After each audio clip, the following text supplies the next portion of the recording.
Good morning everyone. सो सबसे पहली class income tax की।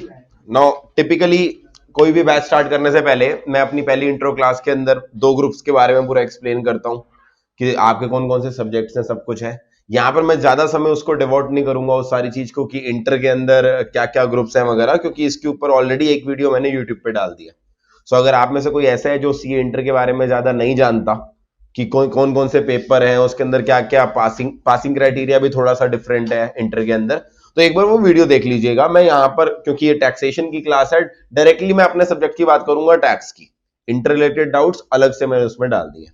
नाउ हैविंग सेड दैट, सबसे पहले जो हमारा सब्जेक्ट है टैक्सेशन, सब्जेक्ट का नाम इनकम टैक्स नहीं है, हमारे सब्जेक्ट का नाम क्या है? Taxation.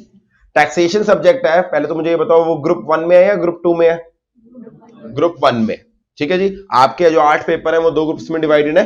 Taxation comes under group number 1। और ग्रुप नंबर 1 में ना हर पेपर को एक पेपर नंबर दिया गया है। ये जो हमारा पेपर है ये आता है paper number 4। This is paper number 4। आपको ये याद रखना है क्योंकि जिस सीक्वेंस में पेपर नंबर होते हैं ना, आपका पेपर भी वैसे ही होता है। तो बेसिकली फर्स्ट ग्रुप का आखिरी पेपर हमारा टैक्सेशन होगा। एक चीज हो रहा है सीए इंटर में खास, वो भी आपको पता ही होगी शायद, कि सीए इंटर में ना जैसे फाउंडेशन में क्या था, 2 सब्जेक्ट प्योरली ऑब्जेक्टिव थे और 2 सब्जेक्ट क्या थे? प्योरली सब्जेक्टिव थे।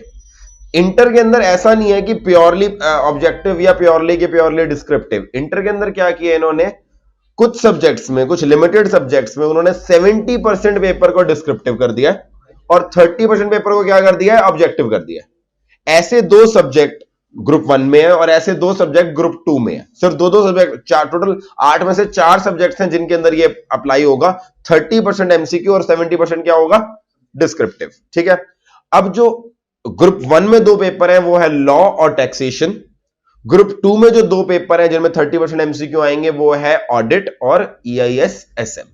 ठीक है। तो हमारा टैक्स उन पेपर्स में आता है जहां पर 70% आपका डिस्क्रिप्टिव आएगा और 30% पेपर क्या आएगा? हमारा एमसीक्यू बेस्ड आएगा। और सबसे बड़ी बात, आपका फाउंडेशन में तो एमसीक्यू में नेगेटिव मार्किंग भी थी। याद है ना? वहां पर अगर सही करो तो 1 मार्क्स मिलता था और गलत करो तो 0.25 कट हो जाता था। इसीलिए आपने ये चीज नोट भी करी होगी कि मैथ्स के पेपर में या इकोनॉमिक्स के पेपर में फाउंडेशन में जब आपको सवाल नहीं आता होता था तो आपके मन में एक डर होता था, क्या मेरे मार्क्स चले ना जाए। सबसे बड़ी बात, इंटर में उन्होंने नेगेटिव मार्किंग भी नहीं रखी। जब हम बात करें टैक्सेशन वाले पेपर की, यहां पर 30% पेपर आपका जो होगा वो एमसीक्यू बेस्ड होगा और इस एमसीक्यू बेस्ड पेपर में there will be no negative marking. बिल्कुल भी नेगेटिव मार्किंग नहीं रखी। अब जिस वजह से प्राइमा फेसाई सोच के लगेगा या टैक्सेशन का पेपर पास करने के लिए मिनिमम चाहिए 40, ओवरऑल 50, मिनिमम 40, वो वाला क्राइटेरिया तो सेम चलता रहेगा। और उसके अंदर से 30 मार्क्स का पेपर क्या है? एमसीक्यू। तो पहली बार सोच के लगता है यार 30 नंबर तो एमसीक्यू में आ जाएंगे, ले दे के हमें क्या करना, बाकी 10-15 नंबर और जुगाड़ने, हो गया pass. The fact of the matter is, यहां पर जो एमसीक्यू आएंगे ना टैक्सेशन के पेपर में, वो बिल्कुल उतने इजी नहीं आएंगे जो टिपिकली फाउंडेशन में मिलते थे। फाउंडेशन में क्या होता था, कॉन्सेप्ट जो होता था वो कॉन्सेप्ट ही पूछ लेते थे। जैसे कि so and so form number has to be filed within dash days, 15 days, 45 days, 30 days, 60 days. बच्चे को पता है इस प्रोविजन में लेट से 30 डेज लगता है, टिक, 1 नंबर मिल गया। अब यहां पर ना लेवल वैसा नहीं होगा, इतना सिंपल नहीं होंगे। एमसीक्यू में भी वो आपके कॉन्सेप्ट को चेक करेंगे। सो प्राइमरली आपको याद रखना है, चाहे हम 70% ऑफ द पेपर की तैयारी कर रहे हो यहां पर या रिमेनिंग 30% की तैयारी कर रहे हो, तैयारी करने का तरीका सेम रहेगा। और वो तरीका क्या रहेगा, हमें सब्जेक्ट को समझना है रादर देन चुपचाप प्रोविजंस को रट्टा मारते जाओ, रट्टा मारते जाओ। रट्टा मारते जाने से दिक्कत आएगी। तो एमसीक्यू बेस्ड पेपर होगा या डिस्क्रिप्टिव बेस्ड पेपर होगा, कॉन्सेप्ट को हिट किया जाएगा। अभी मैं बताता हूं कैसे कॉन्सेप्ट को हिट किया जाएगा। अगली चीज, no before we talk about हमारे मार्क्स कैसे कैसे डिवाइडेड है, let us first of all understand tax क्या होता है। पहले जब हमें पता ही नहीं है टैक्स, क्योंकि टैक्सेशन आपका पहली बार इंट्रोड्यूस होता है तो हमें कुछ बेसिक चीजें ही पता नहीं होती। तो first of all let us discuss about what is tax, tax किस किस तरह के होते हैं। तब मैं सिलेबस पर आता हूं कि हमारे सिलेबस में क्या क्या है, कौन सा पोर्शन इंटर में ना रख के फाइनल में रख दिया गया है, एंड देन विल डिस्कस कि इंटर में हमें तैयारी कैसे कैसे करनी है। सबसे पहले before we start anything else, पहले इस वर्ड का मतलब समझते हैं। What do you mean by tax? Tax एक ऐसी चीज है जो हर किसी ने इस वर्ड का बहुत बार जिक्र सुना हुआ है, बट आज पहले इसकी डेफिनेशन बना के देखते हैं कि टैक्स का मतलब क्या है। तो मुझे एक बात बताओ, अगर आपसे कोई टैक्स की डेफिनेशन पूछते हैं रफ डेफिनेशन अपने दिमाग में जो भी आ रहा है वो बोलनी है। टैक्स की डेफिनेशन क्या होगी? टैक्स की डेफिनेशन क्या होगी? मुझे बताओ, कोई पर्सन टैक्स देता है तो अपनी मर्जी से देता है या वॉलेंटरली, क्या कहते हैं, या सरकार ने कोई ना कोई ऑब्लिगेशन डाल रखी होती है? ऑब्लिगेशन।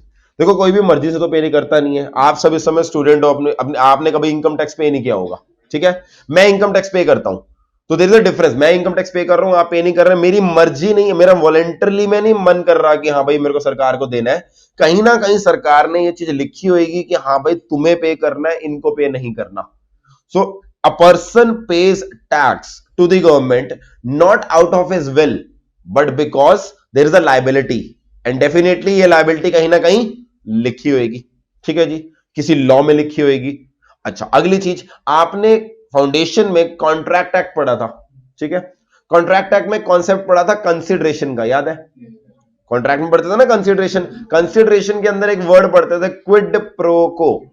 क्विड प्रो को का मतलब क्या होता था? Something in return. यानी किसी भी चीज को कंसिडरेशन तभी बोलते हैं जब वो किसी चीज के बदले में मिलती है, यानी कि जो चीज आपको मिल रही है और जो चीज आप दे रहे हो उसके आपस में क्या है, बीच में रिलेशनशिप है, ठीक है?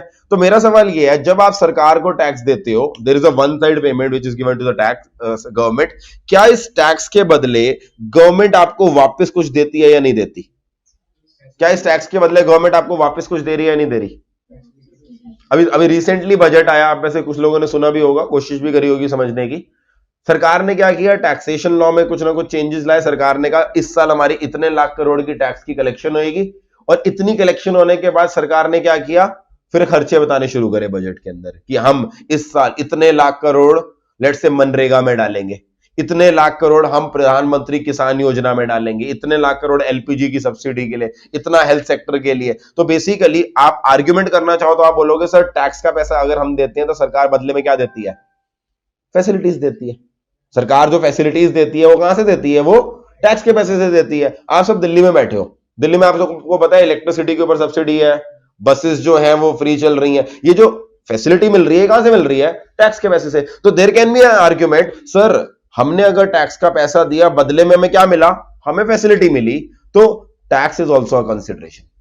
आर्ग्यूमेंट बता रहा हूं मैं, there can be an argument कि सर टैक्स भी एक तरह की कंसिडरेशन है। उसका कारण क्या है? जब आप सरकार को टैक्स देते हो, बदले में क्या होता है, सरकार भी आपके लिए कुछ ना कुछ करती है। चाहे वो सेंट्रल गवर्नमेंट हो, वो नेशनल डिफेंस करती है हमारे लिए, वो गवर्नेंस करती है हमारे लिए, चाहे वो स्टेट गवर्नमेंट हो, वो भी हमारे लिए करती है। तो क्या हम टैक्स को कंसिडरेशन बोल सकते हैं? ना, आंसर इज नो, हम टैक्स को कंसिडरेशन नहीं बोल सकते। इसका कारण समझो। क्विड प्रो को तब होता है, जब किसी चीज को कंसिडरेशन तब बोला जाता है जब आप जिस पेमेंट को कर रहे हो और बदले में जो मिल रहा है उनका आपस में क्या हो, डायरेक्ट रिलेशनशिप। मुझे एक बात बताओ, मैंने सरकार को टैक्स दिया, मुझे बदले में नेशनल डिफेंस मिल रहा है, आर्मी वगैरह हम सबकी प्रोटेक्शन कर रही है। आपने सरकार को टैक्स पे नहीं किया, इनकम टैक्स आपने कभी लाइफ में पे नहीं किया, अभी स्टूडेंट लाइफ में, क्या आपको भी नेशनल डिफेंस की सर्विस मिल रही है या नहीं मिल रही? क्या नेशनल डिफेंस सिर्फ मेरे लिए या आपके लिए भी है? आपके लिए भी है। यानी कि अगर देश पर कोई दिक्कत आई, अगर हमारे सिटी पर हमला हुआ, तो आपको भी वैसी प्रोटेक्शन मिलेगी जैसी मुझे मिलेगी। तो क्या मैं ये बोल सकता हूं मैंने सरकार को टैक्स दिया था इसीलिए मुझे बदले में नेशनल डिफेंस मिली था? Answer is no. National defence आ रहा है, सरकार को टैक्स जा रहा है, इनका कोई डायरेक्ट रिलेशन नहीं है। मैं ये नहीं बोल सकता कि जो बंदा टैक्स देता है उसी को ये फैसिलिटी मिलती है। तो एक चीज याद रखना, कभी भी टैक्स के बारे में बात चले तो आप बोलो tax is not a consideration. Tax को कभी भी कंसिडरेशन का रूप नहीं माना जाता, क्योंकि यहां पर बड़ी सिंपल सी बात होती है कि सरकार जो आपके लिए चीजें कर रही है उसका डायरेक्ट रिलेशनशिप नहीं है टैक्सेशन के साथ, ठीक है? सर जब टैक्स कंसिडरेशन नहीं है तो टैक्स क्या है? आप इकोनॉमिक्स में अपनी 12th में पढ़ते थे, एक होती है यूनिलैटरल पेमेंट। यूनिलैटरल पेमेंट याद है? इकोनॉमिक्स में थोड़ा थोड़ा धुंधला धुंधला याद होगा। जो वन साइडेड पेमेंट होती हैं उन्हें प्यार से क्या बोलते हैं? Unilateral payment. सो आप बोल सकते हो tax is a unilateral payment, it is a unilateral payment, या हाँ आप वर्ड यूज करते थे transfer payment. It is a unilateral payment which is made to government, और ये हमें गवर्नमेंट को पैसा देने में मजा नहीं आता। It is unilateral payment made to government because of an obligation under any law. ये कहीं ना कहीं हमारे किसी लॉ के अंदर एक ऑब्लिगेशन बनाई जाती है। इस वजह से मैं ये यूनिलैटरल पेमेंट देता हूं, क्योंकि मुझे पता है इसके बदले में डायरेक्टली मुझे कुछ नहीं मिलने वाला। जो चीजें मुझे मिल रही हैं वो आपको भी मिलेंगी बिना टैक्स पे किए, फिर भी मुझे ये पे करना है, क्योंकि ये मेरी किसी ना किसी लॉ के अंदर क्या है, ऑब्लिगेशन है। ठीक है, तो ये हमने टैक्स का मतलब समझ लिया। अब टैक्स ये अच्छा गवर्नमेंट के पॉइंट ऑफ व्यू से सोचते हैं, ये तो हो गया टैक्स पेयर का व्यू पॉइंट। टैक्स पेयर कह रहा है अगर आपसे कोई पूछेगा व्हाट इज टैक्स, आप बोलोगे obligation, it is there in any law, that is why I have to pay. सरकार के पॉइंट ऑफ व्यू से सोचते हैं, from the view point of government what is tax, from the view point of government सोचना है सरकार के लिए टैक्स क्या है। सरकार के लिए टैक्स एक सोर्स ऑफ रेवेन्यू है, और in fact one of the major source of revenue है, क्योंकि सरकार के पास जितना पैसा आता है, वैसे तो और भी बहुत सारे सोर्सेज होते हैं, the major source is taxation. अच्छा, एक बार के लिए मैं टैक्स की बात तो करूंगा ही आगे, वो तो हमने करनी है आगे के जितनी भी क्लासेस होंगी। मुझे बताओ टैक्स के अलावा सरकार की कौन सी रेवेन्यू होती है? I am saying it is one of the major source of revenue. What are the other sources of revenue? एक इंटरेस्ट इनकम। इंटरेस्ट इनकम कैसे? हमारे देश ने बहुत सारे लोन ले रखे हैं, क्या हमारे देश ने लोन दे भी रखे होंगे या नहीं दे रखे होंगे? यस, हर जगह हम कटोरा लेके नहीं जाते, कहीं पर हम पैसे देकर भी आते हैं। जो बड़े बड़े देशों के पास जाते हैं तो हम कटोरा लेके जाते हैं, हम कहते हैं हमें लोन दे दो। और जब छोटे छोटे देशों में जाते हैं, नेपाल जाते हैं, बांग्लादेश जाते हैं, तो हमारा देश क्या बोलता है, तुम हमसे लोन ले लो। अब सरकार ने जब लोन दे रखा होगा तो उस पर इंटरेस्ट आता होगा, वो जो भी इंटरेस्ट आ रहा है जिन कंट्रीज को लोन दिया है वो सरकार की क्या होती होगी, इनकम होती होगी। अच्छा, ये तो बड़ा छोटी सी इनकम होगी हमारी, इंटरेस्ट इनकम हो गई। सॉवरेन लोन्स दिए हैं जो हमने बाकी कंट्रीज को। और सोचो, टैक्स भी छोड़ दो, इंटरेस्ट भी छोड़ दो, और कौन कौन सी इनकम है सरकार की? पीएसयू। पीएसयू सबको पता है, public sector undertakings. Public sector undertakings वो अंडरटेकिंग्स होती है जिसमें सरकार क्या करती है, होल्डिंग रखती है। पीएसयू से आने वाली पहली इनकम ये होती है, जैसे एक नॉर्मल कंपनी अपने शेयर होल्डर्स को डिविडेंड देती है, तो पीएसयू पब्लिक सेक्टर अंडरटेकिंग का शेयर होल्डर कौन होता है, सरकार खुद। तो यहां पर जब डिविडेंड मिलता होगा तो इनकम किसकी बन जाती है, गवर्नमेंट की बन जाती है। तो पीएसयू से आने वाले डिविडेंड भी सरकार की इनकम होती है, इंटरेस्ट भी होती है। और सोचो, इस बार का अगर आपने बजट पढ़ा हो, इस बजट में ये सारा जो फाइनेंस करने का एक मेजर सोर्स बहुत बड़ा बढ़ाया है सरकार ने। अगर आपने बजट पढ़ा हो, खाली थे वैसे तो पढ़ लेना चाहिए था, अभी भी नहीं पढ़ा, पता नहीं क्यों नहीं पढ़ा तुमने। अब तो ये भी नहीं कह सकते सर बिजी होते हैं, अब तो कोई बिल्कुल नहीं बिजी थे तुम। अब ये आपके पास बहाना हो सकता सर एग्जाम के रिजल्ट की टेंशन थी इसलिए पढ़ नहीं पाए हम। हाँ जी, किसी ने पढ़ा हो कि बहुत मेजर सोर्स ऑफ रेवेन्यू सरकार का एक सोर्स ऑफ रेवेन्यू था जिसको सरकार ने ट्रिपल कर दिया इस बजट के अंदर। पोको देखना नहीं छोड़ा ना अभी भी? हाँ जी, किसी को नहीं पता? डिसइन्वेस्टमेंट। डिसइन्वेस्टमेंट समझते हो? समझते ही होगा, बीसीके के अंदर पढ़ा था। डिसइन्वेस्टमेंट क्या होता है, जब सरकार अपना पीएसयूज के अंदर की शेयर होल्डिंग को बेचना शुरू कर देती है, उसको बेचने से जो पैसा आता है वो क्या होती है, डिसइन्वेस्टमेंट। सरकार ने इस बार अपना डिसइन्वेस्टमेंट टारगेट ट्रिपल कर दिया है, ट्रिपल। और उसका कारण पता क्या है, एलआईसी। एलआईसी को बेचने के लिए इस बार वो डिसइन्वेस्टमेंट के लिए लगाएंगे, और LIC is one of the most valued PSU. उसका पोर्टफोलियो इतना बड़ा है कि वो उसकी वैल्यूएशन बहुत हाई जाने वाली है। अब जनता से जब पीएसयू पैसा इकट्ठा करेगी, सरकार को ही जाएगा, क्योंकि सरकार अपने शेयर से बेचेगी। तो सरकार ने कहा इस साल तो भाई ऐश है, एलआईसी को बेचेंगे। तो बेसिकली सरकार ने डिसइन्वेस्टमेंट टारगेट को इस साल बढ़ा दिया। तो मैं पहले अभी सिर्फ डिस्कस कर रहा था डिसइन्वेस्टमेंट, डिविडेंड, इंटरेस्ट। वैसे स्पेक्ट्रम की सेल होती है, इस साल 5G स्पेक्ट्रम की सेल होगी। नेचुरल रिसोर्सेज को ऑक्शन करती है government. These are also sources of revenue, but the most important and the most major source of revenue is taxation. So from view point of government, from government's view point, from government's view point, tax का मतलब क्या हो गया, it is the most major source of revenue. अगर government अपने revenue को check करती है, अपनी क्रेडिट साइड को देखती है, तो उसको क्रेडिट साइड में सबसे भारी सामान क्या दिखता है, टैक्स। तो हमने दोनों के पर्सपेक्टिव से समझ लिया। टैक्स पेयर के पर्सपेक्टिव से tax is nothing but an obligation. On the other hand, from the view point of the government, it is a major source of revenue. ठीक है, अब टैक्सेस की बात यहां तक तो हो गई। अगला सवाल, हमारे देश में कितने तरह के टैक्सेस हैं? ये तो सबने छोटी क्लास में पढ़ा ही होगा। कौन कौन से तरह के टैक्सेस हैं? डायरेक्ट टैक्स और इनडायरेक्ट टैक्स। अच्छा, जल्दी से मुझे बता दो, इतना पता ही है तो इसके अंदर डिफरेंस क्या है? What is the main difference between direct tax and indirect tax? Direct और इनडायरेक्ट, कुछ तो जीएसटी जिन्होंने वो बैठे हैं जिन्होंने जीएसटी कर लिया है उनको तो पता ही होगा। डायरेक्ट टैक्स के अंदर क्या होता है, आप उसका बर्डन, उसका इंपैक्ट, उसका इंसिडेंस पास ऑन नहीं कर सकते। यानी कि जिस पर्सन के ऊपर गवर्नमेंट ने पे किया, गवर्नमेंट ने लायबिलिटी डाली है, वही पर्सन पे करेगा। जबकि इनडायरेक्ट टैक्स में उसका बर्डन पास ऑन किया जा सकता है। पहले तो ये सिंपल एग्जांपल से समझते हैं सर, ये बर्डन का मतलब क्या होता है।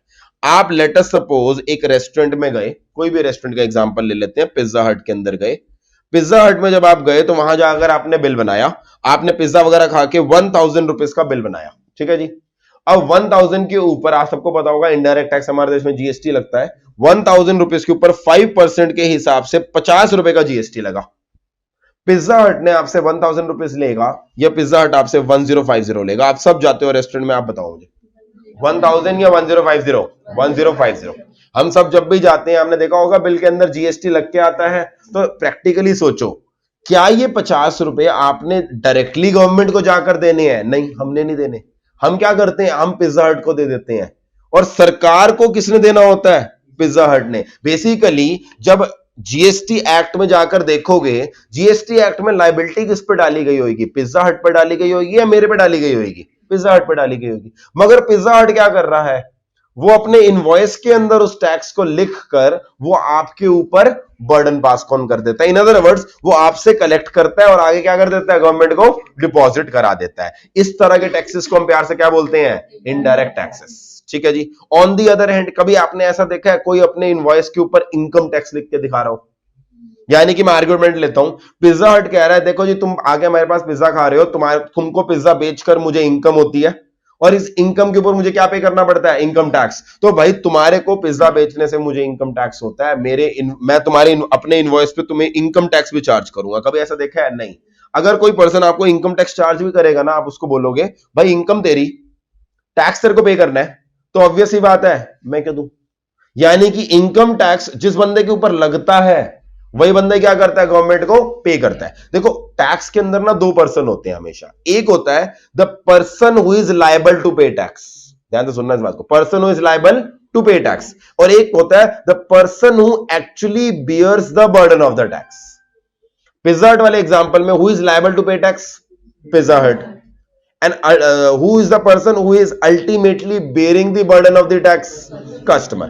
Income tax में who is liable to pay tax? Pizza Hut. And who is bearing the burden of the tax? Pizza Hut. Direct tax के अंदर person liable to pay and person bearing the burden of the tax will always be the same person, because here the burden cannot be passed on. On the other hand, indirect tax में person bearing the burden and person who is liable to pay tax to the government, ये दोनों अलग अलग हो सकते हैं। अच्छा, अलग हो सकते हैं या जरूरी है कि अलग ही होने चाहिए? ऐसा हो सकता है पिज्जा हट का ये कि मेरे यहां पर बिल 1000 का ही आएगा, मैं आपसे 1000 नहीं लूंगा, जो भी जीएसटी पे करना है मैं खुद पे कर दूंगा। करते हैं ऐसे लोग या नहीं करते हैं? यस। आप कुछ रेस्टोरेंट में जाओगे ना, जो भी रेट लिस्ट के अंदर प्राइस लिखा होता है वो उतना ही चार्ज करते हैं। कुछ रेस्टोरेंट वाले बड़े शाणे होते हैं, वो क्या करते हैं, प्राइस लिखते हैं और आप वहां गए, आपने बोला बर्गर कितने का, उन्होंने बोला 50 का, बिल काट के देते हैं, कहते 54 रुपीज। आपने कहा 4 रुपए किस चीज के? उसने कहा जीएसटी। यानी कि उसने कह दिया 50 रुपए तो मेरे हैं, जीएसटी तुमसे अलग से चार्ज कर रहा हूं और आप कुछ कर नहीं सकते। वो चार्ज कर रहा है तो देना पड़ेगा, क्योंकि you have to bear the burden of the tax. अच्छा, वो रेस्टोरेंट जो कहते हैं 50 का बर्गर 50 में देंगे, क्या लगता है वो जीएसटी पे नहीं करते होंगे या वो जीएसटी अपनी जेब से पे करते होंगे? जीएसटी वो अपनी जेब से पे करते हैं, ठीक है। अब सिंपल सी बात है, मान लो मैं आपको कहूं, आप मेरे पास टैक्स पढ़ने आए, आपने कहा सर फीस कितनी? लेट से मैं कोई भी फिगर बोलता हूं 10,000 रुपीज फीस है। अब आप जब आए, आपको मैंने फीस बोल दी 10,000 रुपीज, ठीक है। जब मैं आपको कहूं आप पैसे देने लगे, मैंने कहा रुको रुको रुको, 10,000 नहीं देने, 10,000 प्लस 18% 11,800 देने हैं। तो आप बोलोगे सर आपने तो 10,000 की बात करी थी। अब एक तरीका मैं क्या बोलूं, 10,000 तो मेरे हैं, 1,800 रुपए किसके हैं? गवर्नमेंट के हैं, देने पड़ेंगे आपको। You have to bear the burden of the tax. दूसरा तरीका है, मैंने बोला 10,000 रुपए लूंगा, बाकी सरकार को टैक्स जो देना है मैं देख लूंगा। तो उस केस के अंदर मैं क्या करूंगा, मैं मान के चलूंगा उसी 10,000 रुपए में टैक्स भी क्या है? इंक्लूडेड है। तो मैं वहां पे कैलकुलेशन कैसे करूंगा? जैसे अगर पिज्जा हट का ही एग्जांपल लूं, पिज्जा हट आपसे अलग से चार्ज ना करता तो 1,000 rupees divided by 105 multiplied by 100, 900 something आता, 900 समथिंग। एक बार के लिए मैं 950 समथिंग कर लेता हूं, मैं एग्जैक्ट कैलकुलेशन में नहीं जा रहा, 950 समथिंग में जाता हूं, उसके ऊपर 50 रुपए का जीएसटी पे करके अल्टीमेटली मैंने आपसे कितना लिया 1000। यानी कि मैं समझाना क्या चाह रहा हूं, इनडायरेक्ट टैक्स में आप ये नहीं बोलोगे the burden is always passed on, आप बोलोगे the burden can be passed on. There is a difference between the two. Always passed on का मतलब क्या था, नहीं भाई तुम्हें तो अलग से चार्ज करना पड़ेगा। हम यहां पर कह रहे हैं ऑलवेज पास ऑन मत करो, तुम्हारी मर्जी है, चाहो तो पास ऑन कर दो, चाहो तो पास ऑन ना करो। तो अब इसकी डेफिनेशन एक बार लिख लेते हैं। डेफिनेशन क्या है, अगर बात करें डायरेक्ट टैक्स की, दिस टैक्स तो लिखते हैं,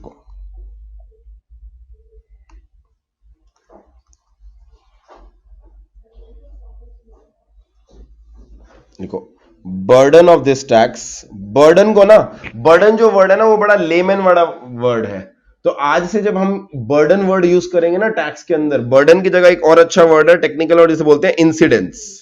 आप यहां पर पिज्जा हट के केस में आपकी जेब से पैसा गया तो आप ये बोलोगे, एक आम आदमी क्या बोलेगा कि मेरे पे बर्डन आया, मगर आप टैक्स के स्टूडेंट हो, आप कुछ टैक्स की टर्मिनोलॉजीज हमें सीखते जानी है, तो हम बोलेंगे हियर बर्डन या फिर incidence of tax can not be passed on, यहां पर उसे पास ऑन नहीं किया जा सकता। On the other hand indirect tax में बर्डन या फिर incidence can be passed on.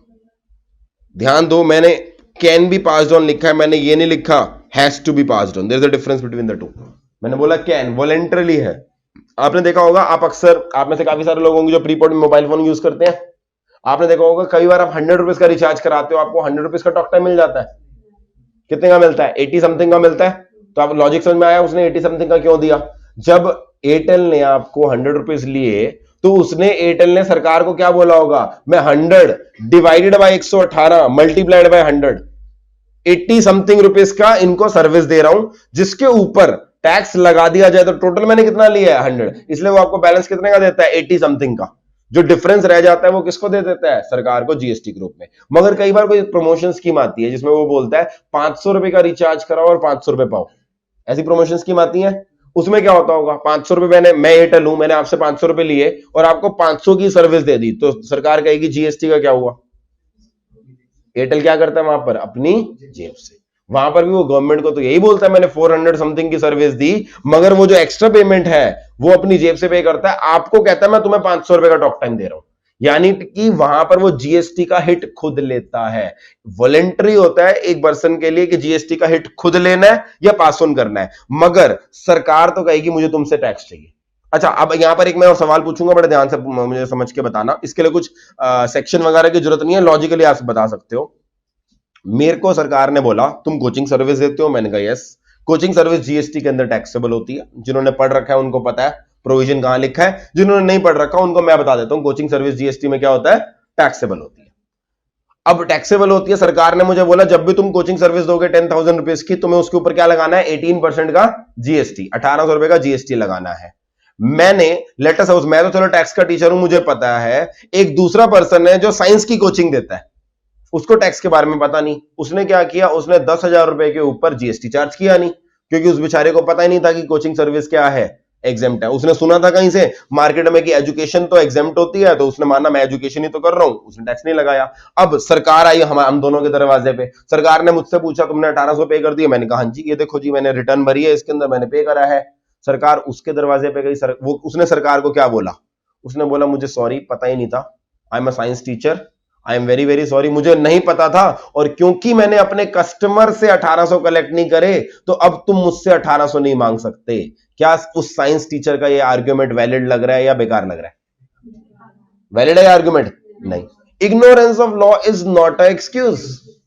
आपको पता नहीं था आपकी इनकम पे टैक्स लगेगा तो भाई मेरी गलती थोड़ा है, आपको पता नहीं था आपकी कोचिंग सर्विस पे जीएसटी लगेगा तो मेरी गलती थोड़ा है, ये आपकी रिस्पॉन्सिबिलिटी है पता करना। सो अगर किसी पर्सन को नहीं पता होता कि उसकी सर्विस के ऊपर, उसके गुड्स के ऊपर जीएसटी लगेगा, बाद में जब डिपार्टमेंट आपके दरवाजे पर आता है तो डिपार्टमेंट कहता है इंसिडेंस पास ऑन कर दिया होता तो बहुत अच्छी बात है, नहीं भी पास ऑन किया तुम्हारी लायबिलिटी तो है ही है। तो लायबिलिटी मैं ना अल्टीमेट कस्टमर पे नहीं डाल रहा, लायबिलिटी तो मैं उस पिज्जा हट पे डाल रहा हूं।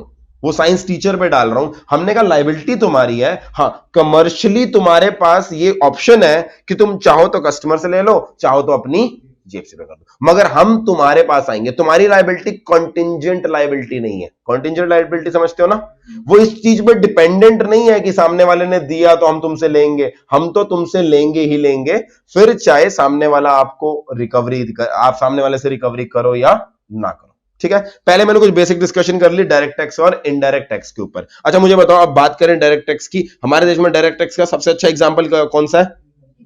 Income tax. Best example is income tax. सवाल ये नहीं था, सवाल ये है कोई ऐसा टैक्स बताओ इनकम टैक्स के अलावा जो डायरेक्ट टैक्स है। ये तो सबको ही पता है, बच्चे बच्चे को पता है।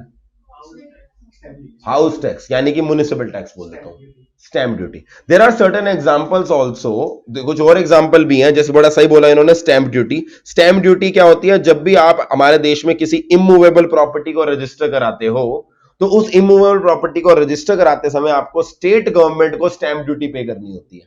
ये जो आपने ड्यूटी स्टेट गवर्नमेंट को पे करी होती है, इसे हम प्यार से स्टैम्प ड्यूटी बोलते हैं। ये हमारे सिलेबस का पार्ट नहीं है, क्योंकि हर स्टेट में अलग अलग स्टैम्प ड्यूटी लगती है, मगर अभी क्योंकि सिलेबस में हम आए नहीं, अभी तो नॉर्मल डिस्कशन चल रहे हैं, तो बहुत सारे लोग बोलते हैं डायरेक्ट टैक्स का मतलब income tax. Income tax is one example of direct tax.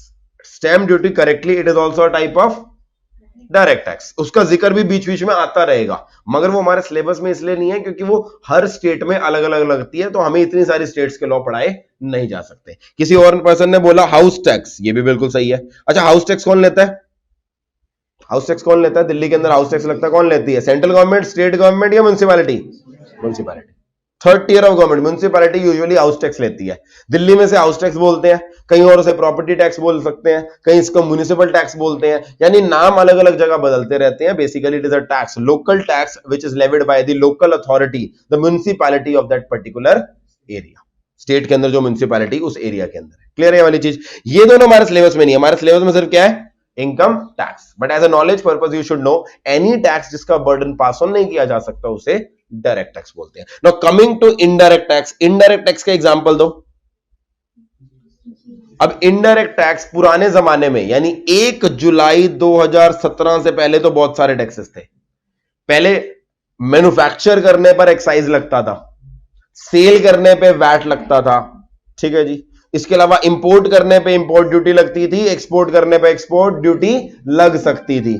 Services दो तो क्या लगता था? Service tax. मगर हम 1 जुलाई 2017 के बाद वाले एरिया के अंदर है, तो यहां पर एक जो मेजर टैक्स है वो क्या है? Goods and services tax, GST.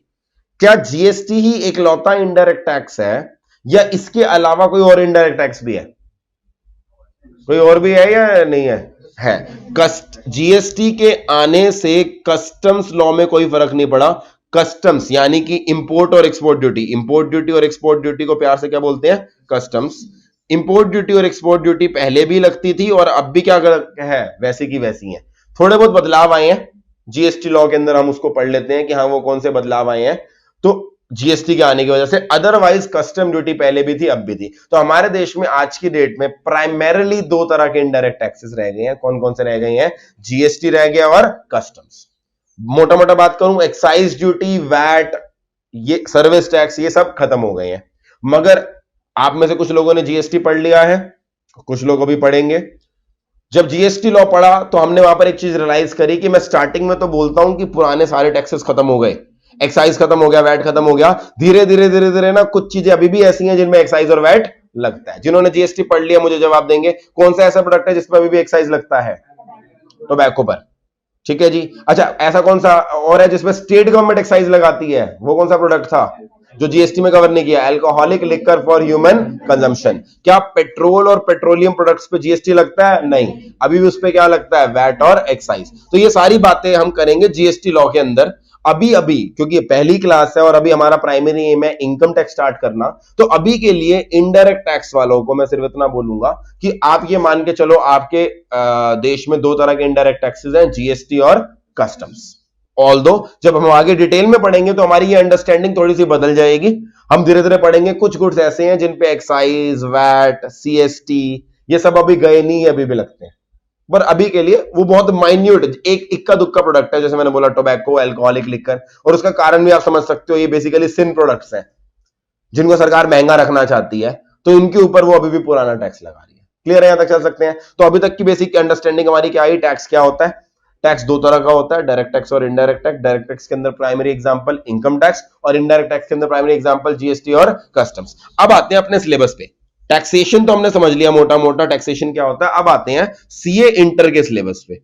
बात करें सीए इंटर के सिलेबस की, तो हमारे सिलेबस में ना एक ही सब्जेक्ट रखा गया है टैक्स का, और क्योंकि टैक्सेस दो तरह के होते हैं तो उन्होंने कोशिश क्या करी है, इसी एक सब्जेक्ट में दोनों के दोनों टैक्सेस पढ़ाने हैं। बच्चे को डायरेक्ट टैक्स भी पढ़ाना है और बच्चे को इनडायरेक्ट भी पढ़ाना है। बट ऑब्वियसली जब दोनों पढ़ाएंगे तो दोनों पूरा पूरा तो पढ़ा नहीं देंगे, क्योंकि अगर पूरा का पूरा इनकम टैक्स एक्ट पढ़ा देते और पूरा का पूरा जीएसटी और कस्टम्स पढ़ा देते तो फाइनल में क्या करते हैं। तो यहां पर ध्यान देना इस बात पे, सीए इंटर के अंदर सिलेबस में दोनों चीजें हैं।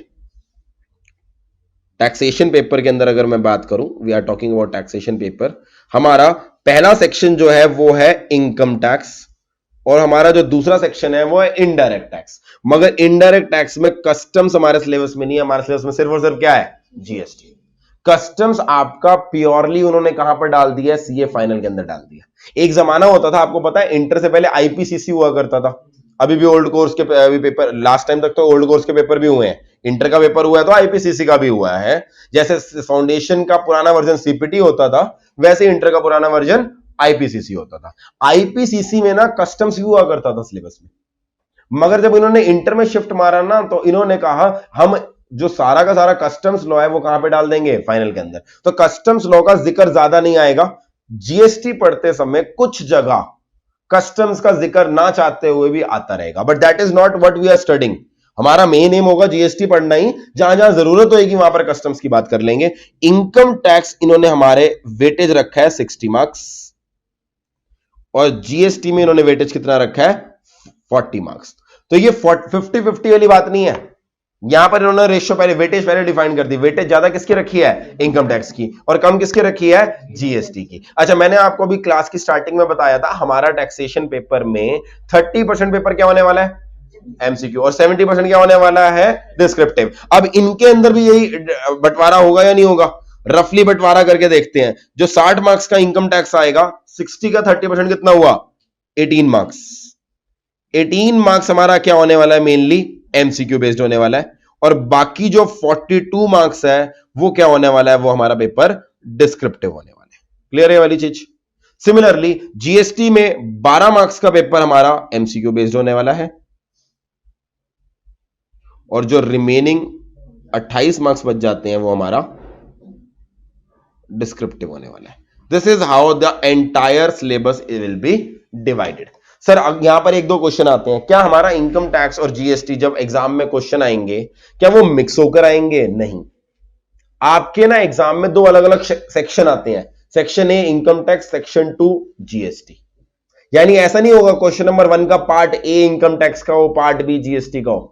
क्वेश्चन नंबर 1 अगर आ रहा है वो प्योरली इनकम टैक्स का होगा। क्वेश्चन नंबर 2 अगर आ रहा है purely income tax, 3 income tax, 4 income tax, पहले 4 क्वेश्चन इनकम टैक्स।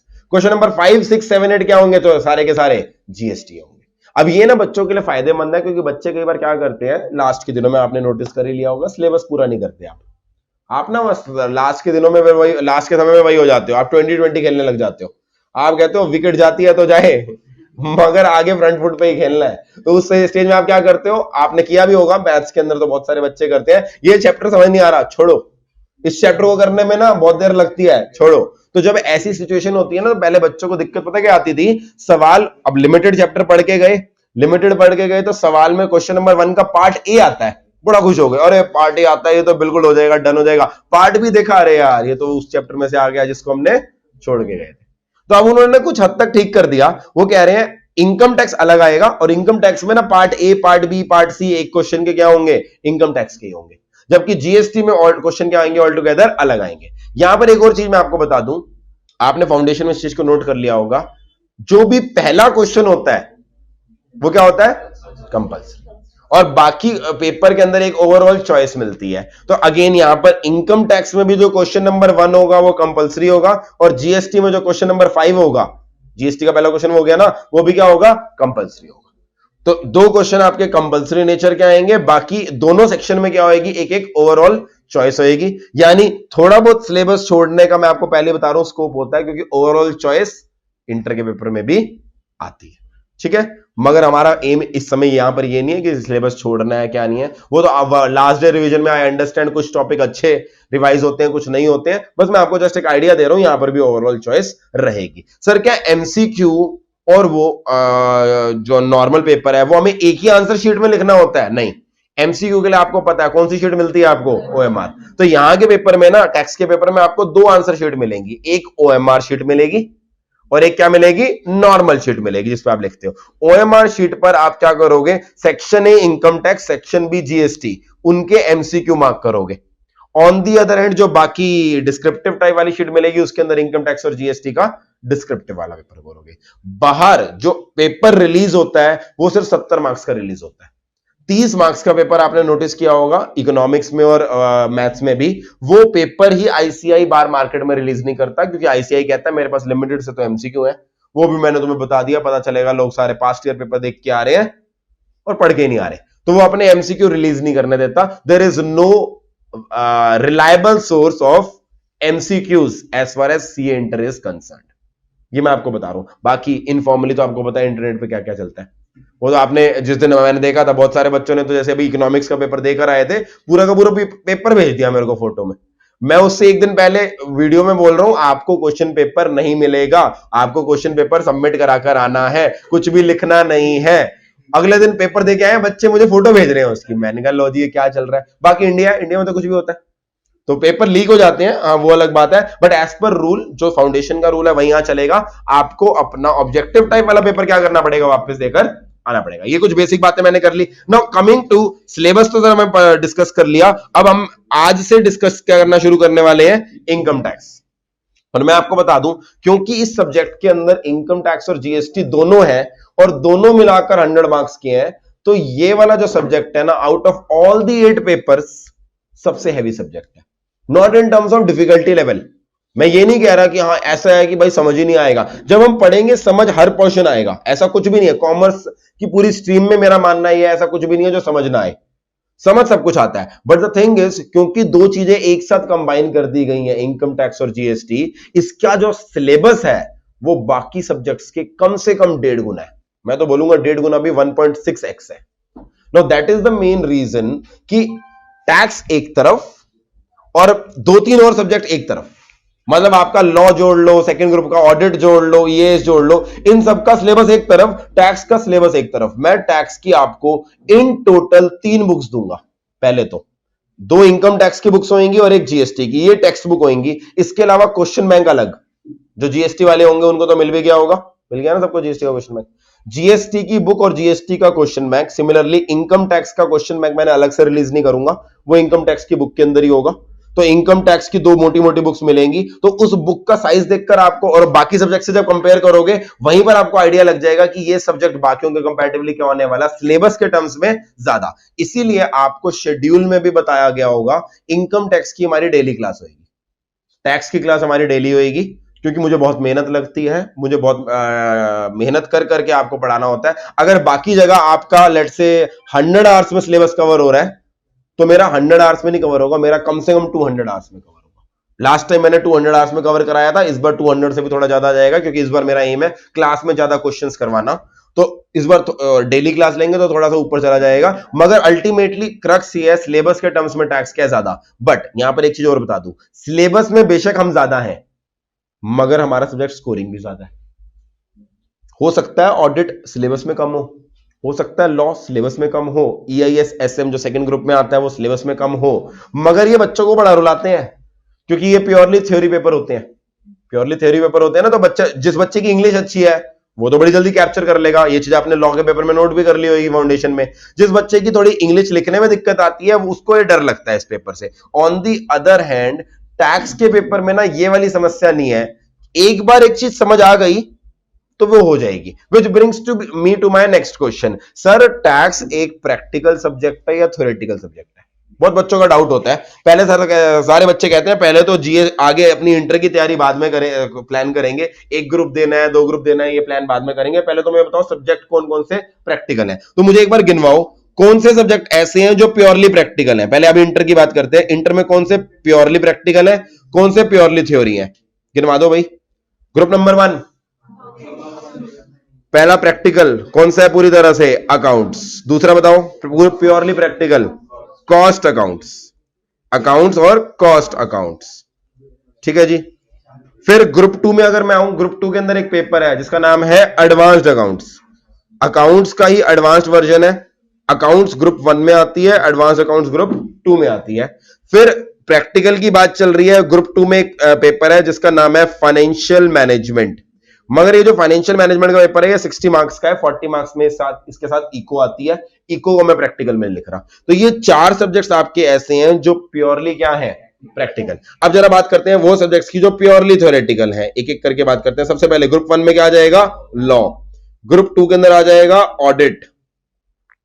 ग्रुप 2 में ही आ जाएगा EIS एंड SM। और ये जो FM के साथ रह गया था 40 मार्क्स का, इसका नाम दे रखा है इकोनॉमिक्स फॉर फाइनेंस। अब इस तरह से कैटेगराइजेशन की जाती है। ये 4 पार्ट्स आपके थ्योरी वाले हैं और लेफ्ट में जो लिखे मैंने वो क्या है, प्योरली प्रैक्टिकल। प्योरली प्रैक्टिकल मतलब ये है यहां पर कुछ रट्टा नहीं मारना, यहां पर आपके सवालों की प्रैक्टिस होनी चाहिए। यहां पर कोई सवाल नहीं आएगा, यहां पर कॉन्सेप्ट की सबसे बड़ी बात है। टैक्स ना इन दोनों के बीच में आता है। टैक्स को ना मैं प्योरली लेफ्ट कैटेगरी में डाल सकता हूं, ना प्योरली राइट कैटेगरी में डाल सकता हूं। उसका कारण समझो, इसको कारण समझो। ऐसा नहीं कि मेरा सब्जेक्ट है तो मैंने कुछ अलग बताना था, इसका कारण समझो। मैं टैक्स को दोनों के बीच में क्यों रख रहा हूं। अकाउंट्स आप सबने पढ़ रखी है। अकाउंट्स में आपको चैप्टर की स्टार्टिंग में कुछ फंडामेंटल रूल दे दिए जाते हैं। हाँ भाई ये जनरल एंट्री होती है जो आप एग्जाम के समय रिवाइज करते हो तो 10 मिनट में रिवाइज हो जाता है। उसका सारा फोकस किस पे होता है, सवाल करने पे। उस सवाल के अंदर इंपॉर्टेंट पॉइंट ये था कि वहां पर क्लोजिंग स्टॉक की फिगर के अंदर ये प्रॉफिट जुड़ा हुआ था, ये मतलब वो सवाल स्पेसिफिक है। तो सारा कुछ क्या होता है, प्रैक्टिकल ओरिएंटेड चल रहा होता है। वहां पे कॉन्सेप्ट कम, प्रैक्टिकल अप्रोच ज्यादा। लॉ में क्या होता है, लॉ में क्या होता है, पढ़ के आए हो यार, तुम्हें पता होगा ना। लॉ के अंदर क्या होता है, अगर आपको लॉ आता है, अगर आपको लॉ क्या है पता है तो बात बनेगी, नहीं तो कहानियों के नंबर सीए के अंदर नहीं मिलते। वो बीकॉम में होता है, 6 पन्ने भर दो नंबर मिल जाएंगे। बीकॉम में क्या होता है, जैसे आप सब अभी फाउंडेशन में कॉन्ट्रैक्ट एक्ट का पेपर देके आए, तो आपको यहां पर स्पेसिफिक क्वेश्चन पूछा जाता है कि हाँ भाई कॉन्ट्रैक्ट के अंदर एक स्पेसिफिक पॉइंट पूछ लिया हमने, लेट से माइनर के ऊपर, उसकी केस स्टडी बना दी। तो आपको इधर उधर की कहानी नहीं लिखनी, सिर्फ क्या करना है, माइनर पे। जबकि बीकॉम में क्वेश्चन कैसे आते हैं, explain the provisions of minor, 20 number शुरू हो जाते हो आप, लिखे जाते हो लिखे जाते हो लिखे जाते हो। आप में से कुछ लोगों ने अभी तक पेपर दे भी दिए होंगे फर्स्ट ईयर के या सेकंड ईयर के। That is the basic difference. Law के अंदर जब तक लॉ पता ना हो आप केस स्टडी का भी आंसर नहीं दे सकते, बीकॉम तरह का आंसर भी नहीं दे सकते। टैक्स में ध्यान से देखना क्या होना, टैक्स अल्टीमेटली तो एक एक्ट ही है, एक लॉ ही होगा। मगर यहां पर ना ऐसा नहीं होगा कि मैं आपको बोल दूं सैलरी की इनकम पे इतना टैक्स लगता है, लेट से बिजनेस की इनकम पे इतना टैक्स लगता है, और आपसे वो वही का यही पूछ ले। वो क्या करेगा, वो आपको डिटेल देगा, mister x has made the following profit and loss account. पूरा प्रॉफिट एंड लॉस अकाउंट हमारे सवाल में लिखा होगा। इस प्रॉफिट एंड लॉस अकाउंट में बहुत सारी गलतियां होंगी जो इनकम टैक्स के हिसाब से गलत की है। इनकम टैक्स अपना एक तरीका बताएगा कि आपको इनकम कैसे कैलकुलेट करनी है। वो जो इनकम निकाल के दे रखी होगी वो गलत निकाल के दे रखी होगी। आपको अपनी इनकम टैक्स की नॉलेज और प्रोविजंस को यूज करके उसको क्या करना है, ठीक करना है। अब इस ऐसे सवाल में कोई मुझसे पूछे क्या ये प्रैक्टिकल क्वेश्चन है, बिल्कुल प्रैक्टिकल लग रहा है। जैसे अकाउंट्स के अंदर फाइनल अकाउंट्स का सवाल आता था, यहां पर भी फाइनल अकाउंट्स का ही सवाल है ये भी। मगर अकाउंट्स के अंदर कोई कॉन्सेप्ट नहीं होता था, वहां लॉजिक चलता था, ये खर्चा है इसे डेबिट में लिख दो, ये इनकम है इसे क्रेडिट में लिख दो। यहां पर हर चीज के पीछे सेक्शन लिखना पड़ेगा। इस चीज को मैं डेबिट साइड में लिख रहा हूं क्योंकि सेक्शन नंबर सो एंड सो में लिखा है कि इसको डेबिट में लिख दो। इस चीज को मैं इनकम मान रहा हूं क्योंकि सेक्शन नंबर सो एंड सो में लिखा है, इसे इनकम मान लो। यानी यहां पर ना लॉ की रियल लाइफ प्रैक्टिकल एप्लीकेशन आएगी। टैक्सेशन में लॉ तो पढ़ना ही पड़ेगा, वो वाली चीज जो income tax act is also a law, GST is also a law, वो तो पढ़ना ही पड़ेगा। मगर सवाल आपसे ये नहीं पूछे जाएंगे explain the provisions of minor under income tax act. वो कहेंगे हमें ऐसे सवाल नहीं पूछने, हम तुमसे सवाल बनाएंगे, एक पूरा प्रैक्टिकल क्वेश्चन बनाएंगे जिसके अंदर आपको अपनी नॉलेज यूज करके क्या करना है, उसको सॉल्व करना है। ठीक है, so it is partially practical partially theory. जिस वजह से जो बच्चा रट्टा मारता है वो भी सब्जेक्ट में सिर्फ रट्टा मार के पास नहीं हो सकता। और जो बच्चा सिर्फ लॉजिक लगाता है, अरे जी सवाल जैसे मर्जी आ जाए ऑन द स्पॉट कर लेते हैं हम, तो होते हैं ना कई बच्चे अकाउंट्स में ऐसे ही, अकाउंट्स के पेपर में ना टाइम पास कर रहे होते हैं, अकाउंट्स के पेपर में जाकर ही देखते हैं, कुछ लोग होते हैं ऐसे। अब वो भी इस पेपर में ऐसे नहीं कर पाएंगे क्योंकि यहां आपके लॉजिक नहीं चलेंगे, यहां पे क्या चलेगा, प्रोविजंस चलेगा। ठीक है सर, इसका मतलब हमें प्रोविजंस याद रखना है, यस इसे हमें प्रोविजंस याद करके रखने हैं। अच्छा, अब अकाउंट्स के अंदर बच्चे क्या करते हैं, मैं एक और चीज बताऊं, अकाउंट्स के अंदर ना बच्चे क्या करते हैं, पास्ट ईयर के पेपर उठा लेते हैं, और सीए तो सालों से चल रहा है कोर्स, तो उसके अंदर क्या होता है, पास्ट ईयर के क्वेश्चन करे जाओ, देयर इज हाई पॉसिबिलिटी वही का वही पेपर क्या आ जाए, सिलेबस में, वही का वही सिलेबस सारा किसमें आ जाए, पेपर में आ जाए। जैसे मैं आपको बताऊं, आपसे अभी जस्ट पहले जो नवंबर 2019 का अटेम्प्ट हुआ है, नवंबर 2019 अटेम्प्ट में अकाउंट्स का पेपर बहुत आसान आया। अभी जो रिजल्ट आया रिसेंटली मैंने देखा, बच्चे 70 अबव, 80 अबव, 90 भी लाए हैं। वी हैव अ स्टूडेंट जिसके 95 मार्क्स हैं अकाउंट्स के अंदर, मतलब 12वीं वाला हाल, इंटर की बात चल रही है, फाउंडेशन की बात नहीं, इंटर की बात चल रही है। उसका कारण पता क्या है, इस बार अकाउंट्स का पेपर बिल्कुल पास्ट ईयर ओरिएंटेड आ गया, बिल्कुल पास्ट ईयर जैसा आ गया। तो बच्चे ने क्या किया होगा, पास्ट ईयर के क्वेश्चन कर रखे हैं सबने, क्वेश्चन देखा, अरे ये तो वो राम वाला क्वेश्चन है, आधे बच्चों को कहते हैं अरे छोड़ो आंख बंद कराओ, मैं तो फिगर भी याद करके आया हूं उसकी। तो इंस्टीट्यूट, क्योंकि वो बिल्कुल वैसा आ जाता है। मगर अब यहां पर ध्यान देना इस चीज को, अच्छा लॉ के अंदर भी अगर आपको याद होगा, लॉ के अंदर भी to some extent it is possible. आप में तो कुछ लोगों ने क्वेश्चन बैंक किया होगा, तो वैसी वैसी सिमिलर केस स्टडी नाम बदल के या थोड़ा बहुत इधर उधर करके आगे होंगी। लॉ में भी पास्ट ईयर के क्वेश्चन रिपीट होते हैं, आपके इधर भी होते हैं, मगर ध्यान देना टैक्स में ना कभी भी पास्ट ईयर के क्वेश्चन रिपीट नहीं होते। टैक्स में सबसे बड़ी बात ही क्या है, पास्ट ईयर के क्वेश्चन रट्टे मार के जा ही नहीं सकते, क्योंकि हर बंदा अलग अलग तरह की इनकम कमा रहा है या नहीं कमा रहा। यस, आपकी हो सकती है, आपके पास डिविडेंड आता है, आपके पास रेंटल इनकम भी आती है, और आपने पिछली बार घर बेचा उससे कैपिटल गेन हुआ है आपको। मेरी कहानी अलग होगी, मैं बिजनेसमैन हूं, मैं पीएनएल बनाता हूं, मेरा तो बिजनेस में लॉस है, लास्ट ईयर लॉस था, इस साल भी लॉस है, हाँ मगर मेरे पास भी एक घर है जिसमें से रेंटल इनकम आती है। तो मेरी कहानी अलग होगी, आपकी कहानी। जब अनगिनत लोगों की अनगिनत कहानियां हैं, तो इनकम टैक्स कहता है मैं अपने क्वेश्चन को रिपीट करूं, हर बार इनकम टैक्स का क्वेश्चन अलग होता है। तो अगर आपकी स्ट्रेटेजी आज तक जीवन में ये रही है कि सर हमें तो बस क्वेश्चन बैंक दे दो, हम तो क्वेश्चन बैंक घोट देंगे, पूरी तरह से रट देंगे, वो स्ट्रेटेजी यहां नहीं चलेगी। यहां पर मजबूरी है, आपको समझना ही पड़ेगा। तो ये सारी चीजें ना आपको मैं स्टार्टिंग में बोल रहा हूं, इनकम टैक्स में अपनी पुरानी स्ट्रेटेजीज मत चलाना कि हम तो सर पूरे पास्ट ईयर क्वेश्चन निपटा देंगे, हम तो लॉ पूरा चाट जाएंगे। जो बच्चा पूरा लॉ चाट जाएगा उसका भी मजा, उसको भी बात नहीं बनेगी। जो पास्ट ईयर पे डिपेंड होकर जाएगा वो भी नहीं। Understanding is the key. आपको प्रोविजंस को समझना पड़ेगा, प्रोविजंस याद होंगे तभी वो क्या होंगे, प्रैक्टिकल क्वेश्चन सॉल्व होंगे। क्लियर है वाली चीज। So it is neither practical nor वो। अब सर आप तो डरा रहे हो, आप तो क्लियर कर डरा रहे हो, पहली क्लास के अंदर मैं डरा नहीं रहा, मैं आपको सिर्फ बता रहा हूं पढ़ने का तरीका क्या है। अब मैं बताता हूं इस पढ़ने को तरीके को दिमाग में रखने के लिए हम अपनी क्लास में कैसे कैसे पढ़ेंगे। अब पहली चीज जो मैं अपनी क्लास में टैक्स के पेपर में टैक्स को पढ़ाते समय देखूंगा, टैक्स देखो किसी भी लॉ को पढ़ने के ना दो तरीके हैं। पहला तरीका ये होता है कि लॉ में क्या लिखा है मैं आपको बोलता जाऊं और आप उसको याद करते जाओ। मैंने आपको बोला जी इनकम टैक्स के अंदर ये लिखा है, सैलरी इनकम के अंदर ये 8-10 चीजें सैलरी में जुड़ती हैं, ये 15 चीजें आपकी रेंटल इनकम में जुड़ती हैं, इनमें इनको लेस कर देना, इनको ऐड कर देना। ये एक तरीका तो ये है। अब ये जो तरीका है ना, इसके अंदर आपकी माइंड की लिमिटेशन है, वो याद नहीं रख पाएगा। दूसरा तरीका क्या है, हर टैक्स का लॉ जो बनता है उसके पीछे लॉजिक होते होंगे या नहीं होते होंगे। सरकार आंख बंद करके तो बनाती नहीं है, कोई ना कोई कारण होता है, कोई ना कोई पीछे टैक्स इवेजन चल रही होती है, कोई ना कोई मार्केट से डिमांड आ रही होती है लोगों की कि ऐसा नहीं ऐसा करो। उस डिमांड को पूरी करने के लिए क्या करते हैं, टैक्स में अमेंडमेंट लाते हैं। तो हम, मेरा तरीका क्या होगा, मैं आपको टैक्स का प्रोविजन बताऊंगा नहीं, मैं आपको सिचुएशन बताऊंगा। हर प्रोविजन को पढ़ाने से पहले मैं आपको क्या बताऊंगा, सिचुएशन। उस सिचुएशन को समझकर as a layman, as a आम आदमी, आपको क्या लगता है कि अगर मैं फाइनेंस मिनिस्टर होता तो क्या बनाता, आपने मुझे जवाब देना है। और मोस्टली 90% आप ये चीज नोटिस करोगे, जो आप जवाब दोगे लॉजिकली वही लॉ में लिखा होगा। बस हमें सेक्शन नंबर पकड़ते जाने हैं। मैं आपको सिचुएशन देता जाऊंगा, आप मुझे लॉजिकल आंसर देते जाओगे, और फिर मैं दिखाऊंगा आप जो मुझे आंसर दोगे वही क्या लिखा होगा लॉ में। यानी लॉ पढ़ने के लिए मैं लॉ रटवाऊंगा नहीं, मैं आपको सिर्फ लॉ वन साइडेड नहीं करना चाहता। मैं आपको पहली चीज ये बताना चाहता हूं, लॉ के पीछे लॉजिक क्या है, and this will apply through out my course. चाहे टैक्सेशन, इनकम टैक्स पढ़े, चाहे जीएसटी पढ़े। जीएसटी जिन्होंने देख लिया होगा, वहां पर भी हर अमेंडमेंट के पीछे एक कहानी थी। हर किसी चीज की मैं पास्ट हिस्ट्री से शुरू करता था। 1 जुलाई को जीएसटी में ये आया, फिर ये हुआ, फिर क्योंकि हमारा जो टैक्स का सब्जेक्ट है ना वो बहुत हद तक प्रैक्टिकल लाइफ से रिलेटेड है। बाहर पता चलता है एक धरना प्रदर्शन हुआ है, किसी स्टेट के इलेक्शंस आए हैं, उस चक्कर के अंदर टैक्स में अमेंडमेंट आ जाती है। होता या नहीं होता? लास्ट ईयर 2019 में इलेक्शन थे, 2019 से पहले इतनी सारी अमेंडमेंट आई थी जो सिर्फ इलेक्शन को ध्यान में रख के की गई थी।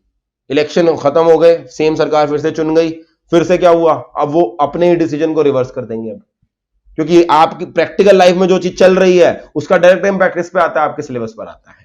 तो आपको ये चीज ना लॉजिकली समझनी पड़ती है कि इस अमेंडमेंट का कारण क्या है। पहली चीज मैंने आपको बता दी है।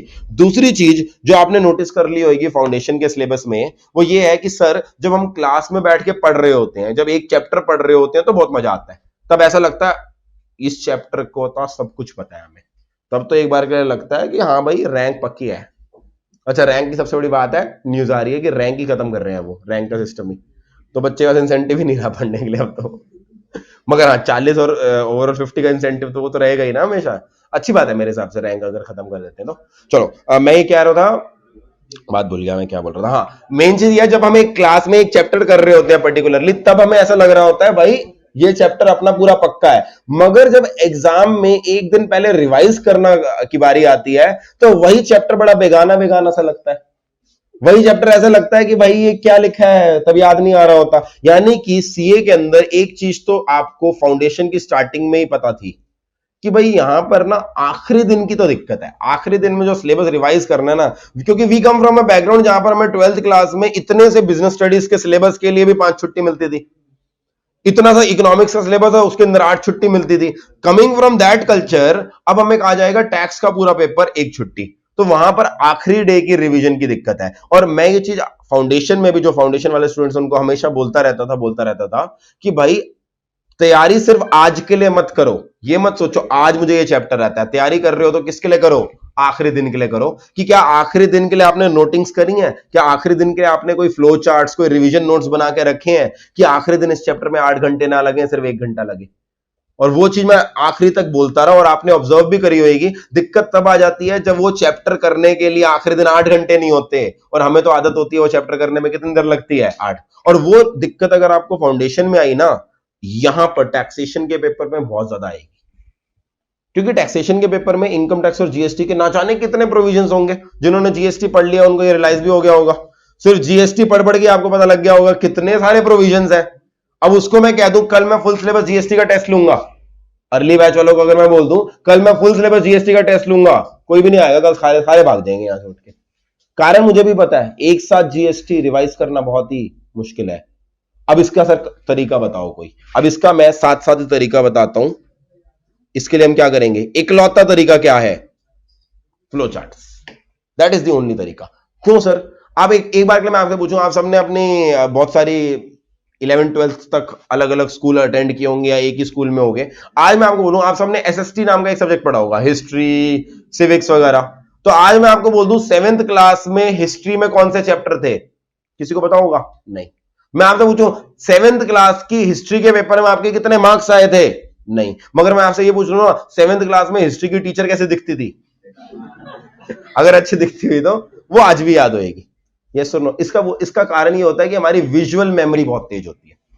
विजुअल मेमोरी बहुत तेज होती है। कई बार हमें मूवी के पूरे डायलॉग्स, पूरे विजुअल्स याद रहते हैं मूवी के अंदर।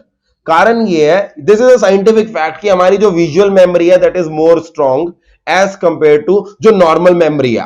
मैं आपको एकदम अपना फोन नंबर बताऊं, आप मेरा फोन नंबर अभी याद कर लोगे, 10 मिनट बाद भूल जाओगे। मगर मैं आपको एक फोटो दिखाऊं तो वो फोटो शायद क्या रहे, आपको याद रहे। यही कारण है, ये इनकम टैक्स और जीएसटी के अंदर भी इसी टेक्निक को अपने यूज करना है। हर चीज कराने के बाद वो सारे प्रोविजंस को समराइज कराने के लिए मैं क्या करूंगा? Flow chart बनवाऊंगा। जीएसटी के अंदर मैंने हर एक टॉपिक के, हर एक चैप्टर के, आप सबने देखा होगा जिन्होंने अर्ली बैच में देख लिया है, फ्लो चार्ट बनाए थे। और at the end of the day जब रिवीजन करनी पड़ती है ना, तो वो फ्लो चार्ट ही काम आता है, क्योंकि 5-6 पन्नों पे लिखी हुई चीज एक छोटे से फ्लो चार्ट में क्या हो जाती है? कंसाइज हो जाती है। जीएसटी की मैं एक अलग से फ्लो चार्ट की बुक भी दूंगा। फ्लो चार्ट में क्लास में बुक में भी बनवाता हूं, साथ साथ एक अलग से जीएसटी की फ्लो चार्ट की बुक भी बना रखी है जो लास्ट डे रिवीजन के लिए है। इनकम टैक्स की फ्लो चार्ट की बुक एज ऑन डेट अभी बनी नहीं है, वो तो मैं नोट्स में बनवाऊंगा। बट आपका पेपर आप सब नवंबर 20 के अंदर दोगे, नवंबर 20 तक पूरे चांसेस हैं कि वो इनकम टैक्स की फ्लो चार्ट की बुक बन जाएगी और मैं आपको दे दूंगा। एनी केस अगर नहीं भी बनी, क्लास में हर टॉपिक के साथ साथ बनाऊंगा। सर कहां पे बनाएंगे? तो मेरी जब आपको बुक मिलेगी ना, उस बुक के अंदर खाली बॉक्सेस मिलेंगे आपको। जिन्होंने फाउंडेशन में इकोनॉमिक्स पढ़ी है मेरे से, उनको पता भी होगा, मेरी इकोनॉमिक्स की बुक भी ऐसी होती थी। उसके अंदर मैं क्या करता था, बीच में खाली बॉक्सेस बनाता था।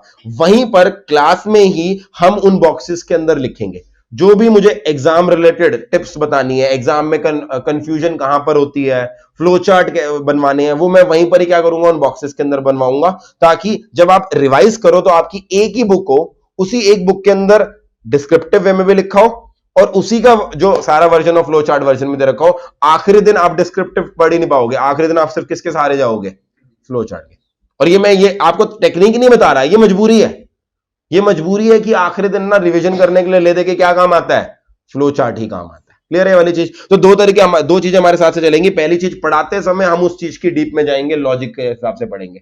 पढ़ाते समय हो सकता है एक छोटी सी चीज को पढ़ाने के लिए मेरे को 15-15, 20-20 मिनट लगाऊं, क्योंकि मैं डायरेक्टली नहीं बताऊंगा, उसकी पूरी कहानी बताऊंगा, फिर लास्ट में प्रोविजन बताऊंगा। मगर एक बार जब ये लॉजिकली समझ लिया तो हर बार रिवाइज करने के लिए हम सीधा क्या करेंगे, फ्लो चार्ट। तो देयर आर टू टेक्निक्स। अब इसके दो कारण है। मैं ये भी नहीं चाहता कि आप सिर्फ नंबर लेके आओ, आपको चीज आती ना हो, और मैं ये भी नहीं चाहता कि आपको सिर्फ चीज आती हो, आपके नंबर ना आए। इस बात को समझो। अगर आपके सिर्फ नंबर आ गए हैं, लेट से आपके बहुत अच्छे मार्क्स आ गए हैं, आपके टैक्सेशन के अंदर 85 मार्क्स आ गए, 85 मार्क्स टैक्स में ले आओ, मगर आपने 85 मार्क्स लाने के लिए लेट से कुछ सिलेबस छोड़ दिया था, कुछ चीजें मगअप कर ली थी। कल को जब प्रैक्टिकल लाइफ में जाओगे तो पछताओगे, प्रैक्टिकल लाइफ में जाकर पछताओगे। इनफैक्ट इंटरव्यू में आपकी धज्जियां उड़नी शुरू हो जाएंगी, क्योंकि जो बच्चा रट के जाता है, जो चीज समझ के नहीं जाता, लॉजिक से नहीं लेके जाता, वो एक बार के लिए तो ठीक है, 6 महीने में लॉ बदल जाएगा, 1 साल के अंदर लॉ बदल जाएगा। तुमने तो सीए की प्रैक्टिस सालों साल करनी है ना, तो लॉजिकली पढ़ना बहुत जरूरी है अगर सर्वाइव करना है आगे सीए। और सिर्फ लॉजिक के बेसिस पर, मेरी नॉलेज तो बहुत अच्छी है पर मेरे नंबर 40 है, क्या ये भी अच्छी बात है? मान लो मैं इस समय आपको टैक्स पढ़ाने के लिए बैठा हूं, ठीक है, आप सबको लग रहा है अभी तक, अरे ठीक है इसको टैक्स आता होगा। अब आप में से कोई बच्चा मुझसे पूछ ले मेरे टैक्स में मार्क्स कितने आए थे, और मैं आपको 1 मिनट के लिए बोलूं 40 मार्क्स आए थे, तो आप कहोगे उठो उठो, छोड़ो यहां पर, अरे ये बंदे के खुद के 40 आए हैं, ये मुझे क्या पढ़ाएगा, यस और no. Because this is the fact in India, we जज the other persons knowledge on the basis of marks. So I may have a lot of knowledge, I may have lot of experience. मेरे पास 8-9 साल का experience है taxation के अंदर, मेरी articleship taxation में थी, मैंने ईवाई में 5 साल सिर्फ टैक्स ही किया है। मगर अगर मैं आपको बोल दूं ना मेरे 40 मार्क्स हैं, आपका मेरे से विश्वास उठ जाएगा, and that is a fact, I know that. और अभी मैं आपको अपने एक्चुअल मार्क्स बताता हूं, मेरे इंटर में 85 मार्क्स थे। अब 85 सुन के क्या लगा, अरे ठीक है ठीक है ठीक है, सही हाथ है, सही सही बंदे के हाथ में आए हैं। अब मैं आपको बोल दूं मेरी इंटर के अंदर 85 मार्क्स थे, मेरी ऑल इंडिया 6th रैंक थी, तो अब आपको विश्वास हो गया ये ऑल इंडिया 6th और 85 मार्क्स की वजह से मैं यहां पर बैठा हूं, या मुझे प्रैक्टिकली लॉ बहुत अच्छे से, टैक्स मैंने बहुत अच्छे से पढ़ा है, उस वजह से यहां बैठा हूं। मेरे हिसाब से मैं प्रैक्टिकल वजह से बैठा हूं, मगर दुनिया को प्रूफ देने के लिए मुझे क्या चाहिए, मुझे मार्क्स चाहिए। तो इसलिए मैं आप सबको, अपने सारे स्टूडेंट्स को पहले लेक्चर में बोलता हूं, हमें मार्क्स भी लेने हैं। हमें सिर्फ ये कहना कि हम तो भाई लॉजिक से पढ़ेंगे, हमें मार्क्स नहीं चाहिए, ये गलत है। हमें मार्क्स लेने हैं, मगर हमें सिर्फ मार्क्स भी नहीं लेने, हमें लॉजिकली समझना है। ठीक है जी, तो इस तरीके से हमारी अप्रोच चलेगी। ठीक है, इसके लिए मैं लॉजिकली आपको पढ़ाऊंगा स्टार्टिंग में, लॉजिक के साथ। लॉजिक कई बार आपको लिखवा भी दूंगा एक्स्ट्रा चीजों के लिए, और फ्लो चार्ट हम बनाते रहेंगे। आप जब आपको बुक मिलेगी, अभी पहली क्लास थी इसलिए मैंने आपको नोट्स बुक वगैरह कुछ नहीं, क्योंकि मुझे पता था पहली बेसिक डिस्कशन ही होगी। उसके अंदर एक चीज और होगी, आपकी बुक की ऊपर वाली मार्जिन और नीचे वाली मार्जिन मैंने काफी ब्रॉड बना रखी है, वहां पर मैं बहुत सारी नोटिंग्स कराऊंगा बुक के ऊपर और नीचे वाली मार्जिन के ऊपर, क्योंकि वहां पर मैं आपको एक्स्ट्रा पॉइंट्स लिखवाऊंगा, इंडस्ट्री इश्यूज क्या चल रहे हैं, यानी बहुत सारा एक्स्ट्रा ज्ञान में दूंगा during the course of our classes. वो एक्स्ट्रा ज्ञान मगर मैं आपको विद अ डिस्क्लेमर दूंगा कि ये एग्जाम के लिए रेलेवेंट नहीं है। ठीक है जी, अब अगली चीज डिस्कस करते हैं। सर हमने सुना टैक्सेशन बड़ा एक अमेंडमेंट वाला सब्जेक्ट है, सुना क्या है वो, आपने देखा ही होगा, बजट के अंदर अभी रिसेंटली अमेंडमेंट आई है। तो एक सबसे बड़ा सवाल ये आता है, सर हम नवंबर 2020 एग्जाम्स में बैठने वाले हैं, सारे नवंबर 20 को ही टारगेट कर रहे होंगे, या 1 मिनट के लिए मैं बात कर लेता हूं, कुछ शायद मई 2021 को भी टारगेट कर रहे हो। नवंबर 20, प्राइमरली नवंबर 20 या मई 2020। मई 2020 में तो आप लोग एलिजिबल ही नहीं हो, बात ही खत्म। सर नवंबर 2020 में टैक्स क्योंकि रोज रोज बदलता है, तो हमें क्या 1 नवंबर को अगर हमारा पेपर है तो 31 अक्टूबर तक की सारी अमेंडमेंट्स कवर करनी है? क्या ऐसा पॉसिबल है? नहीं। और मैं ये भी नहीं बोल सकता कि पुराना लॉ पढ़ा देंगे आपको। तो आईसीआई ने ना बहुत एक अच्छा बैलेंस मेंटेन किया है। आईसीआई एक दिन पहले तक की भी अमेंडमेंट्स आपको ये नहीं कह सकता कि कवर कर लो, और आईसीआई ये भी नहीं कह सकता पुराना लॉ पढ़ के आ जाओ। तो आईसीआई ने हर अटेम्प्ट के लिए कट ऑफ डेट रखी है। नवंबर अटेम्प्ट के लिए कट ऑफ डेट होती है 30th अप्रैल, यानी नवंबर 2020 में वही अमेंडमेंट्स आएंगी जो कब तक आई हैं? 30th अप्रैल तक आई हैं। On the other hand may attempt के लिए कट ऑफ डेट होती है 31 अक्टूबर 2020। तो जो मई 2021 में आएगा उसके लिए अमेंडमेंट कहां तक की आएंगी? 31 अक्टूबर तक की आएंगी। और जो नवंबर अटेम्प्ट के लिए उनकी अमेंडमेंट कहां तक आएंगी? 30th अप्रैल तक की। अब पहला दिमाग में आया, सर अभी तो 30th अप्रैल आई नहीं है, अभी तो हम फरवरी में बैठे हैं, तो इसका मतलब अभी भी चांसेस हैं कि कोई जो अमेंडमेंट आ गई वो हमारे सिलेबस में एप्लीकेबल हो जाएगी। The answer is yes. Sir इसका मतलब हम टैक्स तो बाद में पढ़ेंगे? फिर ऐसा हो नहीं सकता, क्योंकि टैक्स का सिलेबस इतना बड़ा है। टैक्स में ना आप कहोगे सर हमें पका पकाया खाना मिल जाए, बिल्कुल अपडेटेड लॉ मिल जाए जहां पर हमें कुछ भी ना करना पड़े, पॉसिबल ही नहीं है। Tax is all about amendments, you can't run away from amendments. So होता क्या है, अमेंडमेंट आती भी है ना, amendment changes only 0.5% of your syllabus. 99.5% of the syllabus remains same. उसमें आती क्या है, पहले इस प्रोविजन के अंदर 10,000 की लिमिट थी, अब इस लिमिट को बढ़ाकर 15,000 कर दिया गया। पहले यहां पर लिखा गया था कि ये बेनिफिट आपको एक हाउस प्रॉपर्टी में मिलेगा, अब एक हाउस प्रॉपर्टी की जगह 2 हाउस प्रॉपर्टी पर मिलता है। ऐसी छोटी छोटी अमेंडमेंट होती हैं। इन अमेंडमेंट की वजह से हम अपनी तैयारी को रोक नहीं सकते, बट हम इन अमेंडमेंट्स को इग्नोर भी नहीं कर सकते। तो टैक्स में टिपिकली चलता कैसे है, टैक्स में पहले आपको प्रोविजन पढ़ाया जाता है, फिर कोई अमेंडमेंट होती है तो उसकी लास्ट में एक अमेंडमेंट लेक्चर होती है। ठीक है, जिन्होंने जीएसटी पढ़ लिया, मैंने जीएसटी में डिक्लेयर किया था ये वाली चीज कि मैंने GST to the extent possible आपको अपडेटेड पढ़ाया है। जनवरी में, इनफैक्ट जनवरी एंड में भी जो अमेंडमेंट आई है मैंने साथ साथ बता दी थी, but that is not a guarantee of the fact कि फरवरी मार्च और अप्रैल में अमेंडमेंट नहीं आएंगी। जो भी फरवरी मार्च अप्रैल में अमेंडमेंट आएंगी वो ऑटोमेटिकली किसमें कवर हो जाएंगी? आपके वहां पर हो जाएंगी। अच्छा, अब अगला सवाल दिमाग में आ रहा होगा, सर बजट 2020 जो अभी 1 फरवरी को आया है, सर वो तो 30 अप्रैल से पहले आ गया।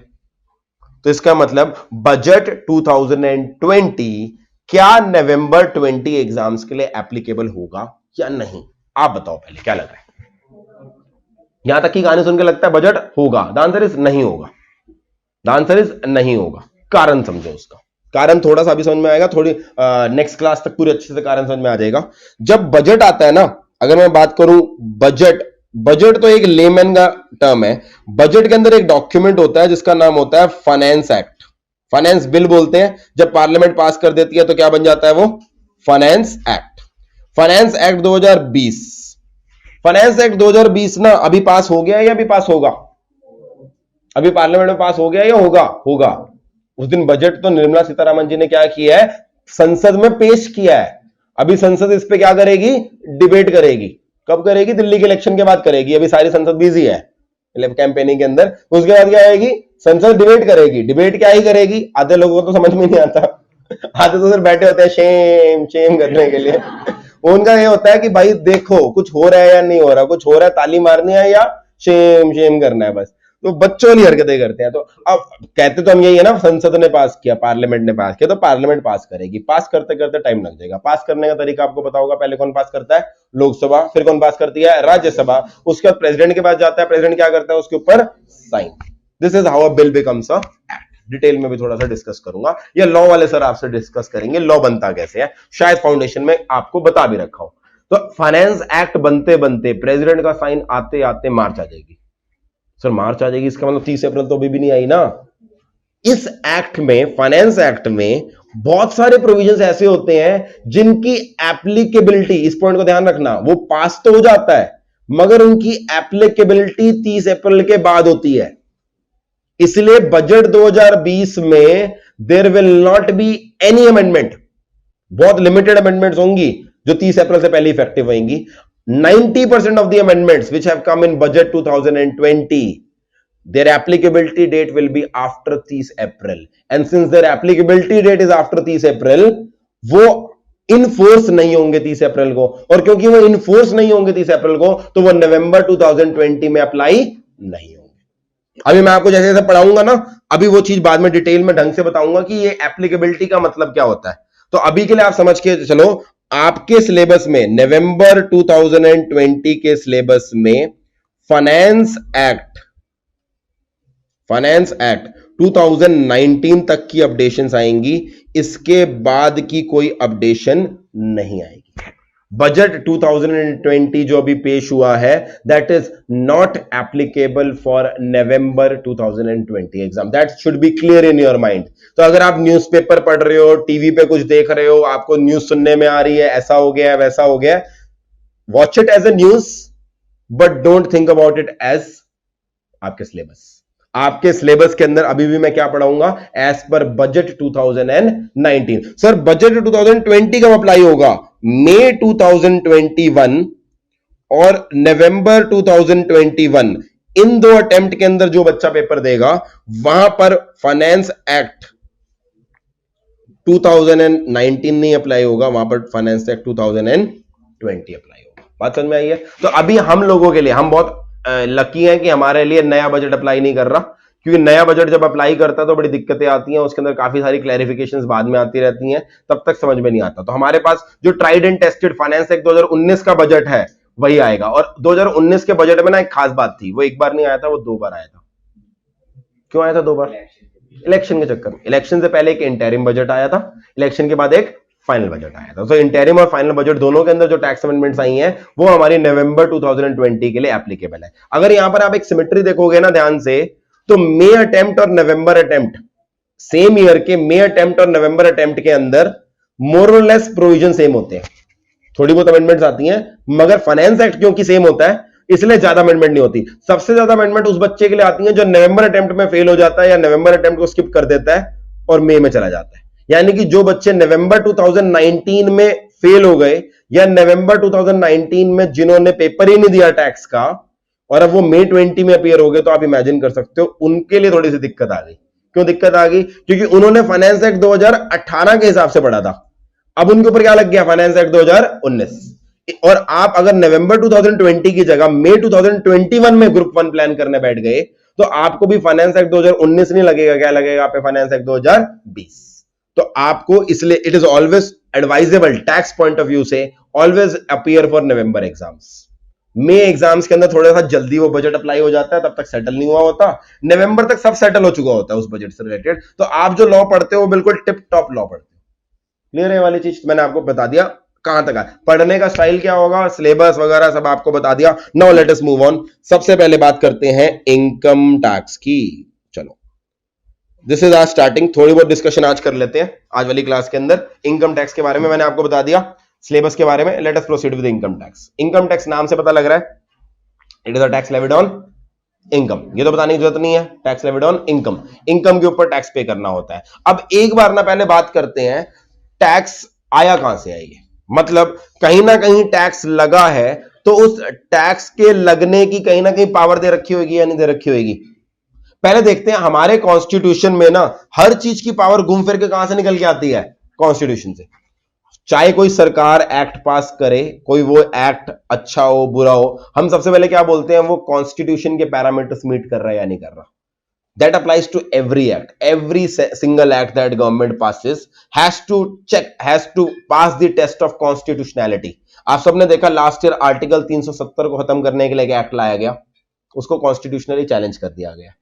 यानी कि अब सरकार को प्रूव करना पड़ेगा आर्टिकल 370 को चेंज करने के लिए उन्होंने जो मैकेनिज्म अपनाया, क्या वो कॉन्स्टिट्यूशन के हिसाब से है या नहीं। Just in case supreme court में केस पेंडिंग है अभी, तो just in case supreme court को लगे कि नहीं आर्टिकल 370 जिस तरह से आपने हटाया प्रेसिडेंट के थ्रू, वो कॉन्स्टिट्यूशन के हिसाब से नहीं है। अगर एक मिनट के लिए हाइपोथेटिकल सिचुएशन, सुप्रीम कोर्ट ने कहा नहीं है कॉन्स्टिट्यूशन के हिसाब से नहीं है, तो उस एक्ट का क्या होगा? बताओ, जब एक्ट का क्या होगा, उस एक्ट को नल एंड वर्ड माना जाएगा पहले दिन से ही। Null and void I hope सब समझते हो, लॉ के बच्चे बन चुके अब तो नल एंड वर्ड सारे समझते होंगे। तो वो एक्ट पहले दिन से क्या माना जाएगा, नल एंड वर्ड माना जाएगा। यानी any act which is not in consonance, which is not in line with constitution is not act. उस एक्ट का कोई लीगैलिटी नहीं है, उस एक्ट को कोई पावर नहीं है, वो एक्ट है ही नहीं, it is null and void. जैसे कॉन्ट्रैक्ट नल एंड वॉइड होता है ना पहले दिन से, वो एक्ट ही नल एंड वॉइड है। तो हर एक्ट क्या होना चाहिए, कॉन्स्टिट्यूशन के हिसाब से होना चाहिए। तो अब कॉन्स्टिट्यूशन की बातें करते हैं। टैक्सेशन में भी ये अप्लाई करेगा लॉ। तो पहली बात, इनकम टैक्स एक्ट बनाने की पावर कहीं ना कहीं कॉन्स्टिट्यूशन में तो लिखी होगी।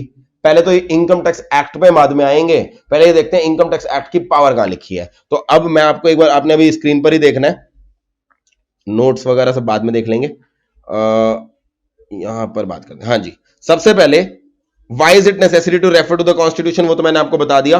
कॉन्स्टिट्यूशन को रेफर करना क्यों जरूरी होता है, क्योंकि हर लॉ का फाउंटेन हेड कहां होता है, कॉन्स्टिट्यूशन होता है। इसके लिए एग्जांपल दिया जाता है, जैसे गंगा कहां से निकलती है, गंगोत्री से। यमुना कहां से निकलती है, यमुनोत्री से। वैसे हर लॉ कहां से निकलता है, कॉन्स्टिट्यूशन से। कॉन्स्टिट्यूशन इज लाइक अ गंगोत्री और अ यमुनोत्री टू एवरी लॉ। ठीक है जी। अच्छा, अब कॉन्स्टिट्यूशन के अंदर भी बहुत बड़ा कॉन्स्टिट्यूशन है हमारा constitution one of the longest written constitution है दुनिया के अंदर। इतना कुछ लिख दिया हमने उसके अंदर। तो कॉन्स्टिट्यूशन में भी सर बताओ टैक्स की बात कहां लिखी है। सबसे पहले आज हम पढ़ते हैं आर्टिकल नंबर 265। ये आर्टिकल किसका है, आर्टिकल है कॉन्स्टिट्यूशन का। क्या लिखा है इस आर्टिकल में, ध्यान से देखो, बड़ी सी एक लाइन लिखी है सर इस आर्टिकल के अंदर, no tax shall be levied और collected except by the authority of law. इस लाइन का मतलब क्या हुआ, no tax shall be levied और कलेक्टेड। ये कॉन्स्टिट्यूशन की लाइन बिल्कुल सेम टू सेम रिप्रोड्यूस करी है इन्वर्टेड कॉमास में, except with the authority of law. इस लाइन का मतलब क्या हुआ, कुछ तो समझ में आया होगा इस लाइन से। वो क्या कह रहा है, इस देश में कोई भी टैक्स नहीं लगेगा, या इस देश में कोई भी टैक्स नहीं लगेगा एक्सेप्ट जब उस टैक्स को लगाने के लिए एक अथॉरिटी ऑफ लॉ हो। उसने बोला हर टैक्स को लगाने के लिए एक अलग से एक्ट होगा, और जब तक एक्ट नहीं होगा तब तक आप उसको कलेक्ट नहीं कर सकते। ये लाइन लिखनी क्यों पड़ी, पुराने जमाने में ना राजा महाराजा होते थे, ब्रिटिशर्स होते थे, वो भी तो यही करते थे ना, टैक्स कलेक्ट करते थे या नहीं करते थे। अब वहां उस जमाने में ना ऐसा हुआ करता था, हर चीज लिखित रूप में नहीं होती थी। लगान मूवी आप सबने देखी होगी, क्रिकेट मैच खेलो, अगर हम हार गए तो लगान माफ कर देंगे, अगर हम जीत गए तो 2 गुना लगान देना पड़ेगा, 3 गुना लगाना पड़ेगा। उसको बोल कहां का कलेक्टर लगा है तू। मुझे आज की डेट में ऐसा हो सकता है नरेंद्र मोदी आपको बोले और शर्त लगाते हैं, तुम जीते तो मैं तुम्हारा टैक्स माफ कर दूंगा, तुम हारे तो मैं 4 गुना लूंगा, हो सकता है? नहीं। हमारा देश अब इस हिसाब से चलता है। वो कहता है हर चीज लॉ में लिखी जाएगी, तुम्हारी मर्जी नहीं है, जितना टैक्स लगाना है लगा दो, जितना टैक्स नहीं लगाना। वो राजा महाराजा के दिन गए। Every tax if it is to be collected और if it has to be levied, levied और कलेक्टेड का मतलब ये समझाऊंगा दोनों में फर्क क्या है। अगर टैक्स लगाना है तो उस टैक्स के लिए क्या होनी चाहिए, एक अथॉरिटी ऑफ लॉ होनी चाहिए। और ये अथॉरिटी ऑफ लॉ कैसे आती है, ये अथॉरिटी ऑफ लॉ तब आती है जब आप कोई ना कोई एक्ट पास करते हो, the act has to be passed. तो पहली चीज तो इसने बोल दी, हर टैक्स को लगाने के लिए क्या करना पड़ेगा, एक्ट लगाना पड़ेगा। अच्छा, एक्ट लिखित रूप में होता होगा या ओरल वे में होता होगा, एक्ट तो रिटन होता है। अच्छा, अब हमारे बाहुबली के अंदर आखिरी डायलॉग क्या था बाहुबली मूवी का, बाहुबली भी नहीं देखी, मेरा वचन ही मेरा शासन है। हमारे देश में ऐसे चलता है, मेरा वचन ही मेरा शासन है, या पहले लिखना पड़ता है, उसको लिखना पड़ता है। वचन से कुछ नहीं होता। अगर वचन से कुछ होता तो ये इलेक्शन के दिनों में जो ये प्रॉमिसेस करते हैं, पता नहीं क्या क्या वचन दे देते हैं ये तो, यस और नो। हर बंदा स्पीच देते समय इतना सेंटी हो जाता है, वो चांद तारे बता देता है, मगर वो वचन ही शासन नहीं होता। बाद में लॉ पास होता है, एक्ट पास होता है, जब उस चीज को लिखा जाता है तब जाकर वो क्या बनता है, लॉ। आपको एग्जांपल दूं, 8 नवंबर 2016 को इस देश में एक दुर्घटना घटित हुई थी। क्या हुआ था, डीमोनेटाइजेशन। रात को 8 साढ़े 8 का समय था, स्टिल रिमेंबर, मैं बैठा था ईवाई के अंदर बैठ के काम कर रहा था एज यूजुअल। 8 साढ़े 8 is quite normal for us. तो मैं रात को 8 साढ़े 8 बजे बैठा, किसी ने आकर मुझे बोला अरे भाई 2000 के नोट बंद हो गए, सॉरी 500 और 1000 के नोट बंद हो गए। मैंने जेब में चेक किए, मेरे थे नहीं। मैंने कहा अपने को फर्क नहीं पड़ता, हमने काम करना था। और मेरे को लगा मजाक कर रहा है कोई, आ गया ऐसे टाइम पास कर रहा है। बाद में घर जाकर रात को 11 बजे, मुझे याद है मैं उस दिन घर गया था, और उस दिन बाय चांस मेरे किसी फ्रेंड के फादर की डेथ हो गई थी, तो मैं इमीडिएटली अपने होम टाउन के लिए 11 बजे निकल गया था। रास्ते में मैंने देखा यार ये कुछ चल रहा है देश के अंदर, प्रधानमंत्री जी आए हैं, बैठ के कह रहे हैं अभी से 500 और 1000 के नोट बंद हो जाएंगे। अच्छा, जैसे प्रधानमंत्री का शासन कह रहा हूं, प्रधानमंत्री का वो जो स्पीच है वो खत्म हुई थी, उसके इमीडिएटली बाद 1000 रुपए के नोट खत्म हो गए थे, या नोटिफिकेशन आई थी, आरबीआई की एक नोटिफिकेशन आई थी, क्योंकि वचन शासन नहीं है। तो यही चीज यहां पर लिख के आ रही है। आर्टिकल 265 कह रहा है no tax shall be levied except with the authority of law. Law बनाना पड़ेगा। चलो ये तो समझ में आ गया भाई, हमें लॉ बनाना पड़ेगा। अगला सवाल है इनकम टैक्स के लिए बना देंगे लॉ। इनकम टैक्स के लिए हम क्या पास कर देंगे? Income tax act. और ये आज पास नहीं करना, ये 1961 में पास कर दिया गया था, इनकम टैक्स एक्ट 1961। अगला सवाल है इस एक्ट को पास कौन करेगा? हमारे देश में 3 गवर्नमेंट होती हैं, सेंट्रल गवर्नमेंट, स्टेट गवर्नमेंट और लोकल गवर्नमेंट, यानी कि म्युनिसिपैलिटी बोल लो, कुछ जगह पर इसे पंचायत बोला जाता है, कुछ जगह पे इसे कैंटोनमेंट बोर्ड बोला जाता है, कुछ जगह इसे म्युनिसिपल कॉर्पोरेशन बोला जाता है, वो अलग अलग है। तो सवाल ये है, सरकार 3 तरह की होती है, 3 टियर गवर्नमेंट है, सेंट्रल गवर्नमेंट, स्टेट गवर्नमेंट और म्युनिसिपैलिटी और पंचायत। तो यहां पर इनकम टैक्स एक्ट कौन पास करेगा? मर्जी है, कोई भी पास कर ले, या ये भी लिखना पड़ेगा? लिखना पड़ेगा। अगर हम लिखेंगे नहीं तो क्या होगा? लड़ाइयां करेंगे। वो कहेगा इनकम टैक्स एक्ट मैं भी पास कर दूंगा, स्टेट कहेंगे अच्छा जी हम भी पास कर देंगे, क्योंकि आपको पता है हमारी कंट्री फेडरल गवर्नमेंट है। फेडरल कंट्री क्या होती है? फेडरल होती है जहां पर एक सेंट्रल गवर्नमेंट होती है जिसको हम प्यार से क्या बोलते हैं? Union government. और यूनियन गवर्नमेंट के अलावा क्या होते हैं? फिर स्टेट्स गवर्नमेंट होती है। तो ये हमने जो मॉडल अडॉप्ट किया है, ये मॉडल फेडरल मॉडल है जो दुनिया की कुछ कंट्रीज के अंदर है। आपको पता हो यूनाइटेड स्टेट्स भी कहीं ना कहीं बहुत सारी स्टेट्स का एक साथ यूनियन है, मगर वहां पर प्रेसिडेंट एक ऊपर बैठा होता है जो उन सारे मेयर्स के ऊपर होता है। हमारे देश के अंदर भी क्या है? अलग अलग स्टेट्स के अंदर अलग अलग चीफ मिनिस्टर्स हैं, उन सबके ऊपर एक सेंट्रल गवर्नमेंट है जिसको which is governed by prime minister. अब यहां पर ध्यान रखना पड़ता है क्योंकि ये लोग ना अक्सर आपस में लड़ते हैं। तो आप एक चीज इमेजिन कर सकते हो, स्टेट और सेंटर की सारी पावर्स कहां लिखी होती होंगी? कहां लिखे हैं? कॉन्स्टिट्यूशन। कॉन्स्टिट्यूशन में भी अगर मैं बात करूं, कॉन्स्टिट्यूशन में एक आर्टिकल है, आर्टिकल नंबर 246। Article number 246। अभी हमने पहले क्या पढ़ा था? हमने पहले पढ़ा था आर्टिकल नंबर 265। 265 सिर्फ क्या बोल रहा है कि लॉ बनाओ तभी टैक्स लगा सकते हो। आर्टिकल 246 क्या बोलता है? वो कहता है पावर बता रहा हूं मैं तुम्हें, कौन सी power of central government and power of state government on matters. वो कह रहा है कौन कौन से मैटर के ऊपर सेंट्रल गवर्नमेंट की पावर होगी, कौन कौन से मैटर पे स्टेट गवर्नमेंट की पावर होगी। ये किससे पूछो? आर्टिकल नंबर 246 से। अच्छा, आर्टिकल 246 ने भी ये सारा काम डेलीगेट कर दिया शेड्यूल नंबर 7 को। कॉन्स्टिट्यूशन के अंदर एक शेड्यूल है जिसका नाम क्या? शेड्यूल 7। शेड्यूल 7 के अंदर ना 3 लिस्ट बनाई गई हैं। एक है लिस्ट नंबर 1, दूसरी है लिस्ट नंबर 2 और तीसरी है लिस्ट नंबर 3। ठीक है, लिस्ट नंबर 1 को प्यार से बोलते हैं यूनियन लिस्ट, लिस्ट नंबर 2 को प्यार से बोलते हैं स्टेट लिस्ट, और लिस्ट नंबर 3 को प्यार से बोलते हैं कंकरेंट लिस्ट। ये शायद सारी चीजें आपने अपनी एसएसटी के सब्जेक्ट में पढ़ा था, but as I said at the start of the SST का कुछ याद है नहीं। एसएसटी की मैडम की शक्ल याद है, सिर्फ हमें एसएसटी का कुछ याद नहीं है। तो आई डोंट एक्सपेक्ट आपको सब कुछ पता होगा, मगर नाम से तुक्के मारते जाना है। यूनियन लिस्ट के अंदर क्या चीजें लिखी होंगी? यूनियन लिस्ट में क्या? वो सारी चीजें जो जिसके ऊपर जुरिस्डिक्शन, जिसके ऊपर पावर किसकी है? सेंट्रल गवर्नमेंट की। स्टेट लिस्ट में क्या लिखा होगा? पावर किसकी है? स्टेट गवर्नमेंट की। और कंकरेंट लिस्ट में क्या होगा? Power central government as well as state government. Local authority की पावर कोई नहीं होती।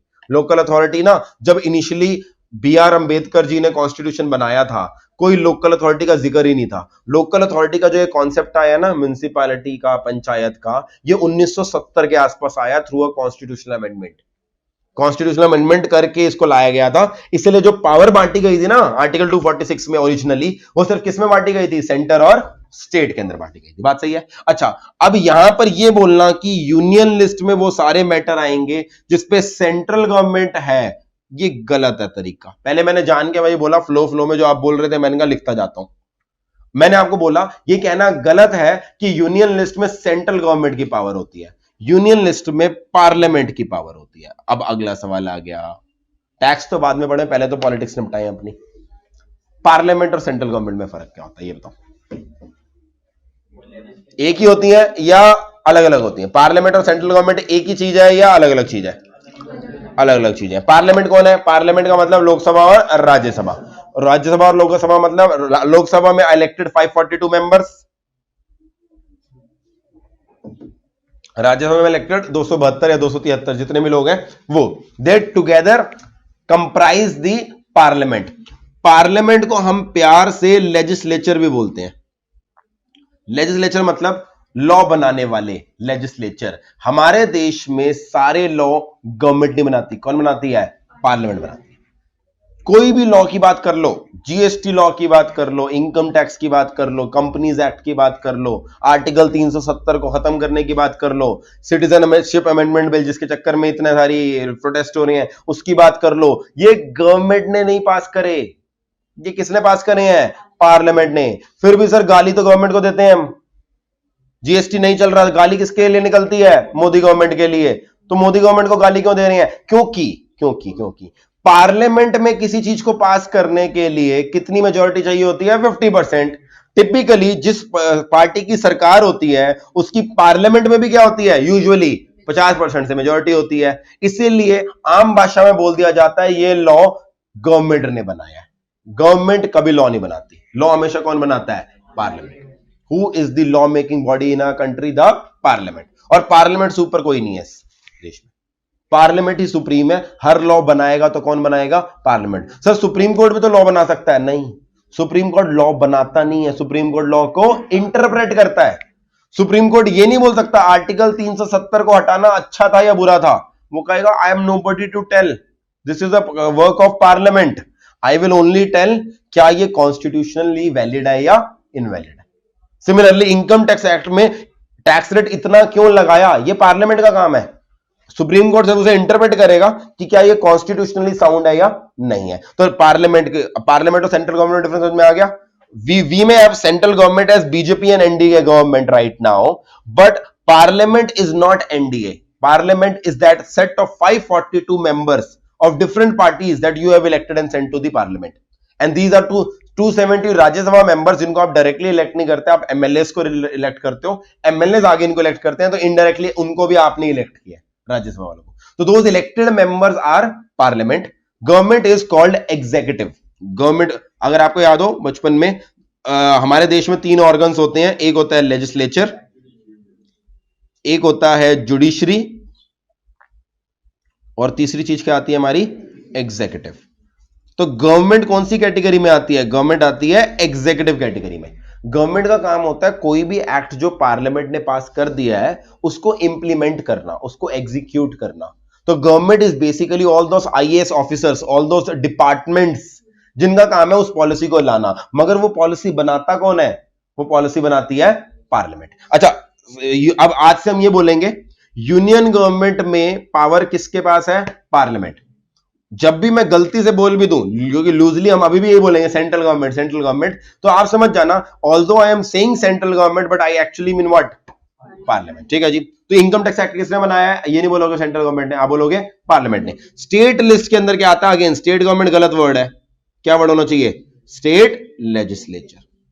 अगेन किसी भी स्टेट के अंदर देखोगे किसी एक पॉलिटिकल पार्टी की सरकार होती है, मगर क्या पूरा स्टेट लेजिस्लेचर उसका होता है? नहीं, उसके अंदर ऑपोजिशन भी होती है। तो लॉ कहां से पास होता है? स्टेट लेजिस्लेचर से पास होता है, और उसके बाद वो जाकर एक्ट बनता है। ये सारे मैटर स्टेट लिस्ट के अंदर आ जाएंगे। और तीसरी चीज अगेन यहां पर मैं क्या बोलूंगा? पार्लियामेंट प्लस स्टेट लेजिस्लेचर, ये दोनों मिलकर मैटर बनाएंगे। बात सही है। अब टैक्सेस भी यहां पर ही आएंगे। अब कुछ टैक्सेस होंगे जो यूनियन लिस्ट में लिखे होंगे, कुछ टैक्सेस होंगे जो स्टेट लिस्ट में लिखे होंगे, कुछ होंगे जो कंकरेंट लिस्ट में लिखे होंगे। सर हम अभी इनकम टैक्स की बात कर रहे हैं, अभी हम इनकम टैक्स के बारे में ही सोचेंगे। बाकी सारे टैक्सेस के बारे में जीएसटी के अंदर मैं पूरी डिटेल, जीएसटी में पूरी एक क्लास लगती है मुझे कॉन्स्टिट्यूशन पढ़ाने में, एक क्लास नहीं लगभग 2.5 घंटे। तो कॉन्स्टिट्यूशन की बाकी सारी डिटेल डिस्कशन जीएसटी में करेंगे। अभी इनकम टैक्स क्या लगता है? लिस्ट 1 में होगा, 2 में होगा या 3 में होगा? लिस्ट 1 में होगा, 2 में होगा या 3 में होगा? लिस्ट नंबर 1 में। बिकॉज लिस्ट नंबर 1 के अंदर इनकम टैक्स लिखा है, that is why income tax बनाने की पावर, ये इनकम टैक्स एक्ट है, ये स्टेट गवर्नमेंट ने नहीं बनाया, ये म्युनिसिपैलिटी पंचायत ने बनाया, ये सेंट्रल गवर्नमेंट यानी कि पार्लियामेंट ने बनाया। Because this power to levy tax on income is written under union list. Sir union list में भी कहां लिखा है? मैं तो दिखाऊं। यूनियन लिस्ट में आप इमेजिन कर सकते हो एक लिस्ट होती होगी, सीरियल नंबर लिखे होते हैं 1 2 3 4। वो जो सीरियल नंबर है उसे हम क्या बोलते हैं? Entry number. तो यूनियन लिस्ट की एंट्री नंबर 82, यूनियन लिस्ट की कहां गई एंट्री नंबर 82? ये रही यूनियन लिस्ट की एंट्री नंबर 82। ध्यान से देखो क्या लिखा है, लाइन में चल रहा होगा ना, taxes on income other than agriculture income. Union list के एंट्री 82 ने बोला the parliament has the power to levy tax on any income other than agriculture income. तो पहले अभी तो आज इनकम टैक्स की पहली क्लास है, इनकम टैक्स पे तो बहुत सारी क्लासेस होनी है। आज आपको एक चीज पता लग गई, इनकम टैक्स लगाते समय सेंट्रल गवर्नमेंट को कॉन्स्टिट्यूशन ने, सॉरी पार्लियामेंट को कॉन्स्टिट्यूशन ने बोल दिया तुम हर इनकम पे टैक्स लगा सकते हो, मगर भूल के भी एक इनकम को टच मत कर देना। कौन सी? अगर इनकम टैक्स एक्ट के अंदर हमने एग्रीकल्चर इनकम को टैक्स करना भी चाहा तो to that extent income tax act क्या बन जाएगा? Null and void, it will be unconstitutional. क्योंकि जब तुम्हें एक्ट बनाने की पावर मिली तो उन्होंने बोला किसी भी इनकम पे टैक्स लगा लो, मगर एक इनकम को बिल्कुल टच मत करना। किसको? एग्रीकल्चर। कारण सोच के बताओ। कारण एग्रीकल्चर यूनियन से हटा दिया तो आप इमेजिन कर सकते हो एग्रीकल्चर कहां पे होता होगा? स्टेट में। एग्रीकल्चर इनकम पे जो भी टैक्सेस लेने हैं वो पावर सारी किसके पास होती है? स्टेट गवर्नमेंट की अपनी मर्जी होती है। कुछ जगह पे मंडी टैक्स लगता है, जहां तक मुझे पता है हरियाणा के अंदर मंडी टैक्स नाम का एक चीज लगती है। बेसिकली वो क्या होता है? एग्रीकल्चर के ऊपर टैक्स। पंजाब के अंदर भी ऐसा छोटा मोटा एक टैक्स है। तो स्टेट गवर्नमेंट की मर्जी होती है एग्रीकल्चर पे टैक्स लगाना है या नहीं। Basically agriculture is entirely the domain of state government, central government उसमें इंटरफेयर नहीं करती। तो अभी तक आपने एक चीज समझ ली, पार्लियामेंट सबसे ऊपर इनकम टैक्स लगाने का अल्टीमेट सोर्स कहां से आ रहा है? कॉन्स्टिट्यूशन से। कॉन्स्टिट्यूशन में भी स्पेसिफिक होकर बोलते हैं यूनियन लिस्ट में। यूनियन लिस्ट में भी कौन सी एंट्री नंबर? Entry number 82। अच्छा, इसने सिर्फ इतना बोला कि एक्ट बना सकते हैं। इस एक्ट को, इस पावर को यूज करके मैंने क्या बना दिया? Income tax act. तो यहां पर अगर हमसे पूछे पहला सवाल, आज हम क्लास में एटलीस्ट इतना तो समझ के जाए ना, what are the sources of income tax. कोई हमसे पूछ ले आज पहली क्लास में गए थे, क्या सीख के आए हो, तो जवाब तो देने लायक बचो। आज हमने एटलीस्ट इतना तो सीखा इनकम टैक्स आया कहां से है, बाकी तो बाद में पढ़ेंगे। तो अपनी इज्जत के लिए सुनो, पहली चीज, सबसे पहला सोर्स क्या है? Entry number 82। फिर इस पावर को यूज करके क्या बनाया गया? Income tax act 1961। ठीक है जी। अगली चीज, इनकम टैक्स एक्ट 1961 पार्लियामेंट ने पास करा होगा। अब इसको अमेंड भी कौन करेगा? अगर इसको अमेंड करना होगा तो वो भी कौन करेगा? ऑब्वियसली पार्लियामेंट करेगी। जो बंदा पहली बार बनाता है वही बंदे के पास ही पावर होगी ना उसको अमेंड करने की। अब अमेंड भी पार्लियामेंट करेगी। अब एक बार के लिए सोच के देखते हैं इनकम टैक्स के अंदर, अभी पूरी डिटेल डिस्कशन बाद में करेंगे नेक्स्ट क्लास से। अभी आप इतना इमेजिन कर सकते हो, इनकम टैक्स में आप अपनी इनकम कैलकुलेट करते होगे, पहले खुद कैलकुलेट करते होगे, फिर उस इनकम की डिटेल देते होगे गवर्नमेंट को। जब गवर्नमेंट को डिटेल देते होगे तो गवर्नमेंट क्या कहती होगी? खाली कागज पे लिख के दे दो। ये गवर्नमेंट ने कोई फॉर्म लगा रखा होगा, गवर्नमेंट ने एक फॉर्म नंबर दे रखा होगा। जैसे आप मान लो एडमिशन कराते हो, एडमिशन कराने के लिए हम थोड़ा कहते हैं ये लो खाली कागज, अपना नाम, फादर्स नेम, फोटो वोटो सब इस पे लिख दो। अगर मैं खाली कागज दे दूंगा, कोई बच्चा क्या करेगा? अपना नाम और नंबर लिख के कहेगा हो गया। हम तो इतनी डिटेल देते हैं, इससे ज्यादा तो हम कहीं और भी नहीं देने वाले तो दूसरी तरफ जबकि मैं एक फॉर्म नंबर दे दूं, मुझे आपकी सारी डिटेल से नहीं लेना देना कुछ, मुझे आपका नाम चाहिए, आपका फोन नंबर चाहिए, और आपसे भी ज्यादा आपके पेरेंट्स का नाम और आपके पेरेंट्स का फोन नंबर चाहिए। तो मेरे को लगा ये भी चाहिए डिटेल। फिर मुझे लगा कि हाँ भाई फाउंडेशन के मार्क्स पता होने चाहिए, बच्चे की फोटो होनी चाहिए। मेरे को 8-10 चीजें ऐसा लगती है जो मेरे पास होनी चाहिए फॉर एवरी स्टूडेंट जो मेरे से पढ़ रहा है। तो मैंने कहा अब हर बच्चे को मैं बोलूं ये 8 चीजें चाहिए, इससे अच्छा क्या करता हूं, एक फॉर्म बना देता हूं। उस फॉर्म के अंदर ऑटोमेटिकली बच्चा जब भरेगा ये 8 चीजें, ये 10 चीजें मुझे दे देगा। ऐसे ही इनकम टैक्स डिपार्टमेंट ने एक फॉर्म बना दिया जिसमें वो सारी डिटेल पूछता है। इसे हम प्यार से बोलते हैं इनकम टैक्स रिटर्न। सुना होगा ना, हम इनकम टैक्स रिटर्न फाइल कर रहे हैं। तो इनकम टैक्स रिटर्न क्या होती है? कोई बड़ी चीज नहीं है, कोई तोप चीज नहीं है। Income tax return is a form जिसके अंदर आप अपनी इनकम की डिटेल किसको देते हो? सरकार को देते हो। अब ये जब इनकम टैक्स रिटर्न भर रहे हो, इनकम टैक्स रिटर्न भरने की लास्ट डेट होती है 31 जुलाई। ठीक है, अभी के लिए सिर्फ एग्जांपल ले रहा हूं मैं। 31 जुलाई को इनकम टैक्स भरने की आखिरी डेट थी और रिटर्न फाइल करने की आखिरी डेट थी उस दिन। और आपको पता है इंडियंस आखिरी डेट ही जागते हैं। 31 जुलाई का मतलब ये नहीं है कि आप अप्रैल में, जून में कुछ करोगे। आप तो 30 जुलाई को सोचोगे अच्छा रिटर्न भरने का समय आया है, और 31 जुलाई को भी शाम को 6 बजे तो आप बैठे होगे अभी क्या करना है। रात को 11 बजे रिटर्न फाइल हो रही होगी, तो 6 बजे से लेकर रात को 12 बजे जो आखिरी के 6 घंटे होते हैं ना, उस समय सारे लोग आ जाते हैं और फिर हमारी वेबसाइट क्या हो जाती है? सर्वर डाउन हो जाता है। अब सर्वर डाउन हो जाता है उस समय हम सारे क्या करते हैं, अरे यार इनसे एक वेबसाइट नहीं चलती। जब इनसे वेबसाइट नहीं चलती तो फिर सारे चार्टर्ड अकाउंटेंट लोग क्या करते हैं, इस तरह एग्जांपल दे रहा हूं। सर्वर तो वैसे सिर्फ आखिरी 6 घंटे नहीं, आखिरी के 15 दिन ही डाउन रहते हैं। तो सारे चार्टर्ड अकाउंटेंट जाके सरकार को बोलते हैं यार ये गलत चीज है, तुमने सर्वर डाउन कर दिया, हम रिटर्न कैसे फाइल करें? सरकार कहती है कोई दिक्कत नहीं, 31 जुलाई की डेट थी, हमने कहा हम इसको थोड़ा सा एक्सटेंड कर देते हैं, कोई प्रलय थोड़ा आ रही है, 15 दिन एक्सटेंड कर देते हैं। मगर दिक्कत यहां पर ये आ गई, अगर ये 31 जुलाई की डेट, अगर ये 31 जुलाई की डेट एक्ट में लिखी है और सरकार ने बोला हम इसको बढ़ाकर 15 अगस्त कर देते हैं, तो एक्ट को अमेंड करने के लिए क्या करना पड़ेगा? एक्ट को अमेंड करने के लिए क्या करना पड़ेगा? पार्लियामेंट। और पार्लियामेंट तो आप इमेजिन कर सकते हो सारे दिन वेली बैठी होती होगी, सारे ऐसे लाइन में बैठे होते हैं, हाँ जी आओ आपको क्या समस्या है आपकी सॉल्व करें। या वो कभी कभी मिलती है पार्लियामेंट, कभी कभी पार्लियामेंट के सेशन होते हैं, monsoon session, budget session, winter session, साल में 3 सेशन होते हैं, बड़े लिमिटेड दिन काम करती है पार्लियामेंट, और उसके अंदर भी लड़ते हैं हम, कुछ नहीं करते। प्रैक्टिकल बात कर रहा हूं, पार्लियामेंट के पास और बहुत मुद्दे हैं, जैसे चेयर तोड़ना, कागज फाड़ना, एक दूसरे को गाली देना, उसको आपकी दुख से कुछ लेना देना नहीं कि भाई कुछ चार्टर्ड अकाउंटेंट दे 150 करोड़ की जनता में ये 3-3.5 लाख चार्टर्ड अकाउंटेंट को दिक्कत हो रही है, इनसे रिटर्न नहीं फाइल हो रही, तो वो कहेंगे साइड रखो, तुम्हारी नहीं पड़े। अब पार्लियामेंट का बहुत टाइम, बहुत लिमिटेड टाइम है। पार्लियामेंट कहती है जो छोटी छोटी चीजें है ना, फॉर्म नंबर क्या होना चाहिए, फॉर्म के अंदर क्या क्या जाना चाहिए, इसकी क्या ड्यू डेट होएगी, इसके कैलकुलेट करने का क्या तरीका होगा, इसके लिए हमारे पास टाइम नहीं है। तो हमने कहा तुम्हारे पास टाइम नहीं है तो कौन करेगा, तुम्हारा काम है। उसने कहा डेलीगेशन का नाम सुना है? डेलीगेशन कहां पड़ी थी? 12th क्लास के अंदर।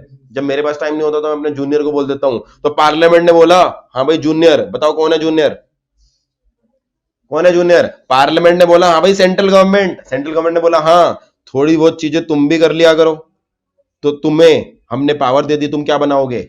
Income tax rules. बात समझ में आई? What is the difference between income tax act and income tax rules? Income tax rules भी 1962 में आ गए थे। सो इनकम टैक्स एक्ट और रूल्स में क्या क्या फर्क है? पहले तो मुझे प्राइमरी फर्क बताओ। इनकम टैक्स एक्ट किसने बनाया होगा? पार्लियामेंट ने। और इनकम टैक्स रूल्स किसने बनाए हैं? सेंट्रल गवर्नमेंट ने। अब इनकम टैक्स एक्ट को अमेंड करने के लिए किसके पास जाना पड़ेगा? पार्लियामेंट के पास। इनकम टैक्स रूल्स को अमेंड करने के लिए किसके पास जाना पड़ेगा? Central government. दोनों में से क्या आसान है, एक्ट को अमेंड करना या रूल्स को अमेंड करना? सरकार क्या करेगी? एक नोटिफिकेशन लाएगी और वो अमेंड हो जाएगा। On the other hand act को करने के लिए क्या करना पड़ेगा भाई? लोकसभा, फिर राज्यसभा, फिर प्रेसिडेंट। वो कहानी वहां पर दोहरानी पड़ेगी आपको। बात समझ में आई? तो हमारे 3 स्टेजेस हो गए। सबसे पहले तो हमें पावर किसने दी? कॉन्स्टिट्यूशन ने। और कॉन्स्टिट्यूशन में भी कौन? Entry number 82 of union list ने। उसने बोला आप टैक्स लगा सकते हो, हमने टैक्स लगाने के लिए क्या बना दिया? Income tax act. उसने कहा आप क्या बनाओ? Income tax rules. अच्छा आप इमेजिन कर सकते हो इनकम टैक्स एक्ट ना ब्रॉडली बताता होगा क्या क्या टैक्सेबल होगा, और जहां पर भी छोटी मोटी चीजें आ गई, इस इनकम को कैलकुलेट करने का वैल्यूएशन मैकेनिज्म क्या होगा, या इस फॉर्म, ये यहां पर वहां पे लिखा होगा इन द प्रिस्क्राइब्ड फॉर्मेट, उसका फॉर्मेट क्या होगा? रूल्स बताएगा। यहां पे लिखा होगा it has to be filed within the specified time. Specified time कहां दे रखा होगा? रूल्स में। यानी एक्ट जगह जगह क्या करेगा? पावर डेलीगेट करता जाएगा किसको? रूल्स को। और रूल्स किसके लिए हिसाब से बने जाएंगे? डेलीगेटेड पावर के हिसाब से। ठीक है जी। इसे हम प्यार से कई बार बोल देते हैं डेलीगेटेड लेजिस्लेशन। ठीक है जी, इसका नाम ही क्या रखा गया है? Delegated legislation. हर लॉ के अंदर ऐसा होता है, जीएसटी के अंदर भी ऐसा होगा। जीएसटी एक्ट होता है और जीएसटी रूल्स होते हैं। सेबी के अंदर सेबी एक्ट है, सेबी रूल्स है। तो हर एक्ट के अंदर ऐसा होता है। कंपनीज के अंदर भी कंपनीज एक्ट है और क्या है? कंपनी रूल्स है। हर जगह आप जहां पर भी एक्ट और रूल्स आएगा ना, समझाना एक्ट पार्लियामेंट ने किया, रूल्स गवर्नमेंट ने करे। अच्छा मुझे एक बात बताओ, मैं आपको एग्जांपल देता हूं, उस एग्जांपल से आप समझ जाओगे ये कहानी। मैं 1 मिनट के लिए अभी क्लास से बाहर गया और क्लास के बाहर जाते समय मुझे लगा बच्चे शोर हल्ला गुल्ला करेंगे, तो मैं एक बच्चे को बोल गया, मैंने कहा तुम्हें मैं ये पावर डेलीगेट कर रहा हूं कि कोई बच्चा शोर मचाए तो उसको डांट देना। उससे ज्यादा थप्पड़ ऊपर तो मार नहीं सकते आप आज के में, वो तो हाथ में, मेरे हाथ में पावर नहीं है। तो मैंने उसको क्या बोला कि तुम हद से ज्यादा क्या करना, और कुछ कर नहीं सकते, जैसे बेबस लाचार मैं हूं, तुम भी क्या कर लेना, डांट देना उस बच्चे को। मैं पावर दे गया। अच्छा मैं उसको पावर दे के गया, तुम उसको डांट देना। अब जैसे ही मैं बाहर गया, एक बच्चा शैतानी कर रहा था, उसने उठा के रख के 2 चपेट मार दी उसने।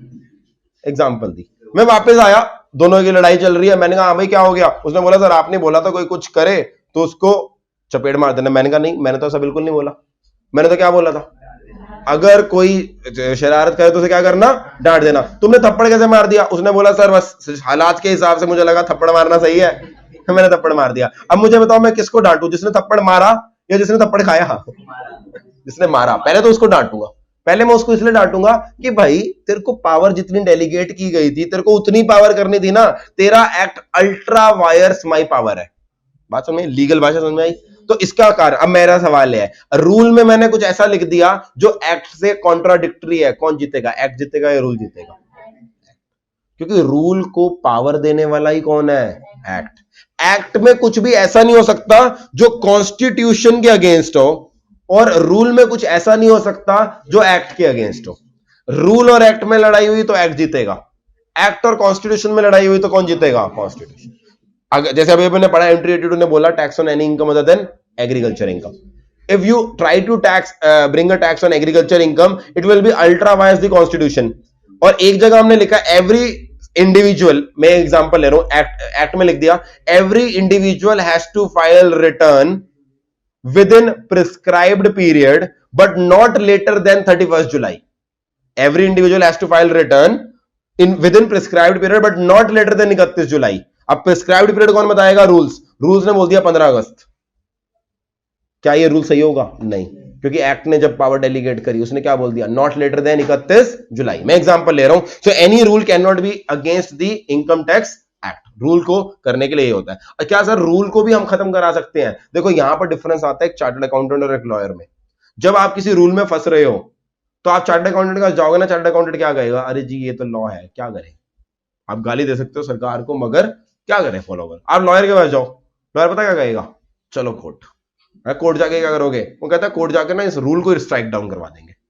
लॉयर का दिमाग ही वहां से स्टार्ट होता है, वो कहता है इस रूल को ही स्ट्राइक डाउन करो। और ऐसा हुआ, जैसे मैं आपको एग्जांपल दूं, सर्विस टैक्स के जमाने में ना एक कॉन्सेप्ट निकाला इन्होंने, सर्विस टैक्स डिपार्टमेंट ऑडिट, जिसके अंदर सर्विस टैक्स का डिपार्टमेंट आपके घर आके ऑडिट कर सकता है। यानी किसी दिन भी सर्विस टैक्स वाले आएंगे और आपका ऑडिट स्टार्ट कर देंगे। इसके अंदर एक्सट्रीम पावर दे दी गई है सर्विस टैक्स ऑफिसर्स को, जिस वजह से प्रैक्टिकली ऑफिसर्स ने हैरेस करना शुरू कर दिया लोगों को। अब ये जो पावर थी ये रूल के अंदर थी। एक दिन किसी बड़ी कंपनी के पास पहुंच गए और वहां जाकर उन्होंने बोला हम तुम्हारा ऑडिट करेंगे। उन्होंने कहा चलो कॉपरेट कर लेते हैं। कॉपरेट किया, 5 दिन 10 दिन रोज आ जाते थे परेशान करने। कंपनी को आई मुश्किल, कंपनी ने एक अच्छी सी लॉ फर्म को हायर कर लिया। उस लॉ फर्म ने जाके कोर्ट में ये नहीं बोला कि ये ऑडिट करते समय हैरेस कर रहे हैं, उसने बोला तुम्हारे पास पावर ही कहां से आई ऑडिट करने की? उन्होंने कहा रूल से आई। उन्होंने कहा रूल में वही चीज होती है जो एक्ट डेलीगेट करता है। मुझे ये बताओ एक्ट का कौन सा सेक्शन है जो तुम्हें पावर देता है? उन्होंने एक्ट ढूंढना शुरू किया, अरे यहां तो कोई सेक्शन ही नहीं है। ये रियलाइज बाद में करा गवर्नमेंट ने, यहां तो कोई सेक्शन ही नहीं है जो पावर डेलीगेट करता है। तो वहां पर अल्टीमेटली वर्डिक्ट किसके फेवर में आई? टैक्स पेयर के फेवर में आई। उन्होंने बोला आपका rule ultra vires the act है, और जो चीज अल्ट्रा वायर्स होती है वो पहले दिन से ही क्या होती है? खत्म। तो जिन लोगों का भी ऑडिट चल रहा था सबका ऑडिट क्या हो गया? खत्म। वो कह रहे हैं पहले तो एक्ट अमेंड करो। फिर सरकार ने अमेंडमेंट लाई, पार्लियामेंट ने अमेंडमेंट लाई। पार्लियामेंट ने पहले एक्ट को अमेंड किया, एक सेक्शन बनाया जिसके अंदर पावर दी गई, उस पावर के अंदर फिर से उस रूल नंबर को नोटिफाई किया गया। अब उस रूल को सपोर्ट करने के लिए कौन बैठा है? एक सेक्शन बैठा है। क्लियर है ये वाली चीज? अच्छा ये वाली चीज यहां तक हो गई। नेक्स्ट चीज हमारी क्या है? नेक्स्ट सोर्स क्या है? इस सोर्स का नाम है नोटिफिकेशन। अब ये नोटिफिकेशन क्या होती है? What do you mean by notification? मैंने अभी बोला कोई भी चीज हमारे देश के अंदर अगर लानी है तो वो बोल के नहीं लाई जाती, वो क्या कैसे लाई जाती है? लिख के।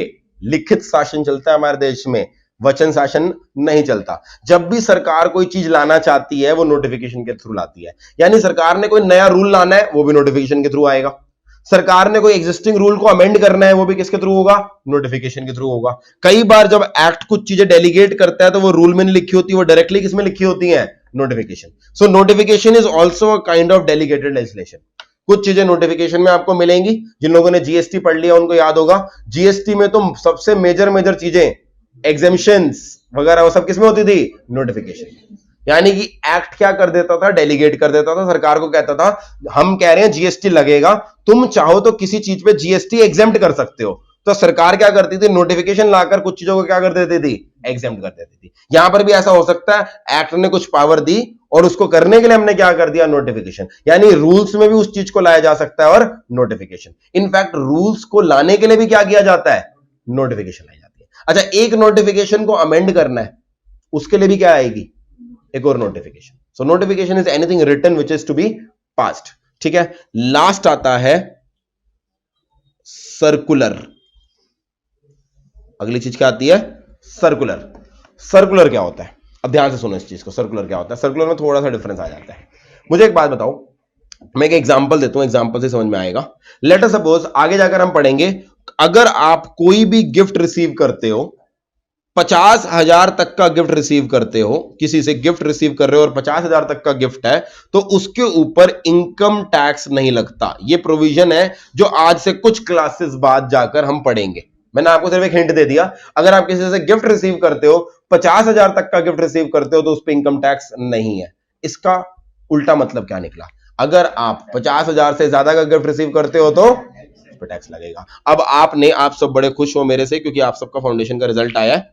आप सबने बोला सर को ना 55,000 की एक घड़ी गिफ्ट करते हैं। अरे मैं बोल रहा हूं किसने बोला? 55,000 रुपए आप सबने मिलके मुझे गिफ्ट कर दिए। सवाल ये है, 5,000 रुपए टैक्सेबल होगा या 55,000 रुपए टैक्सेबल? अब आपने बोला 55, एक दूसरा बंदा क्या बोलेगा? 5। ठीक है, अच्छा डिपार्टमेंट बोलेगा 55, मैं बोलूंगा 5।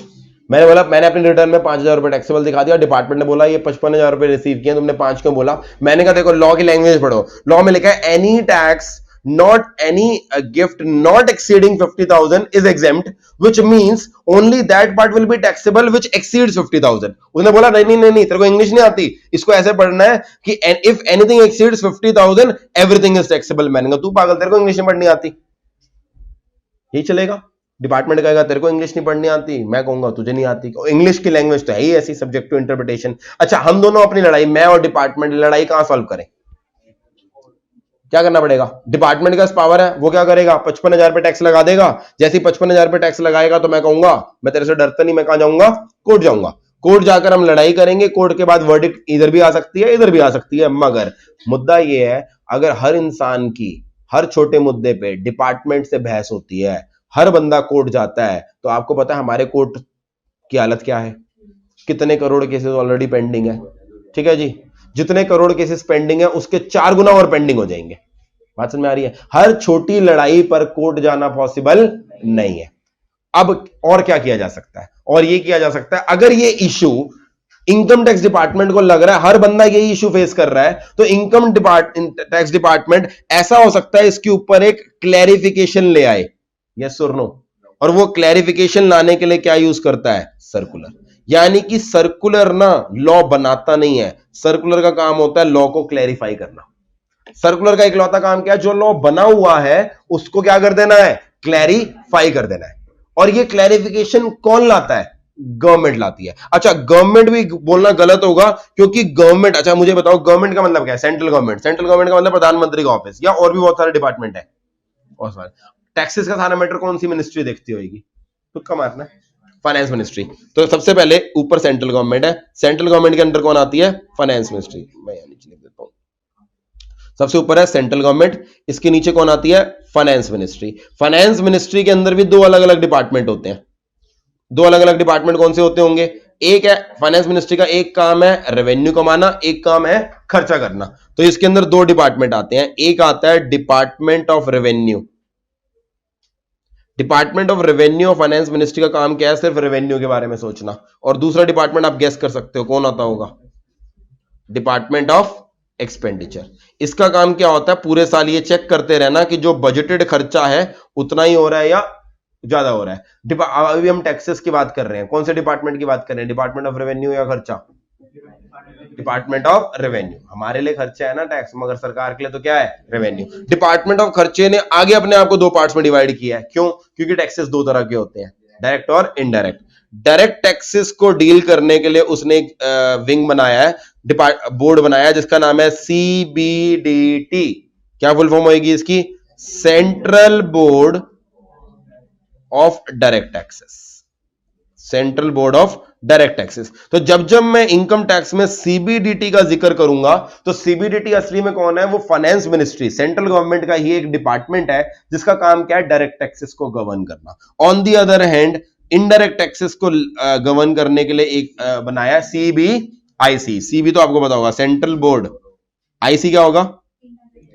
Central board of indirect taxes and customs. अब ये ना नाम फंडामेंटली गलत है, क्योंकि कस्टम भी एक इनडायरेक्ट टैक्स ही होता है।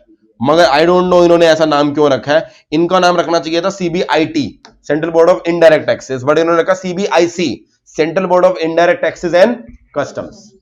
Custom is also an indirect tax, but again इसका नाम उन्होंने क्या कर लिया, थोड़ा सा अलग कर दिया। तो हम जब GST पढ़ेंगे हम इसका जिक्र करेंगे, GST में CBIC आएगा। अभी इनकम टैक्स पढ़ रहे हैं तो इसमें जिक्र किसका आएगा, CBDT का आएगा। अब मैं अपनी बात को थोड़ा सा और रिफाइन कर लेता हूं। मैंने अभी आपको बोला सर्कुलर सरकार लाती है, सर्कुलर सरकार नहीं लाती, कौन लाता है, CBDT लाता है। और GST के अंदर जो सर्कुलर होते होंगे वो कौन लाता होगा, वो CBIC लाता है। तो यहां क्लैरिफिकेशन के लिख लेता हूं, CBDT ये क्लैरिफिकेशन लाता है। अच्छा, CBDT ने कहा यार तुम दोनों लड़ाई मत करो और तुम दोनों कोर्ट मत जाओ।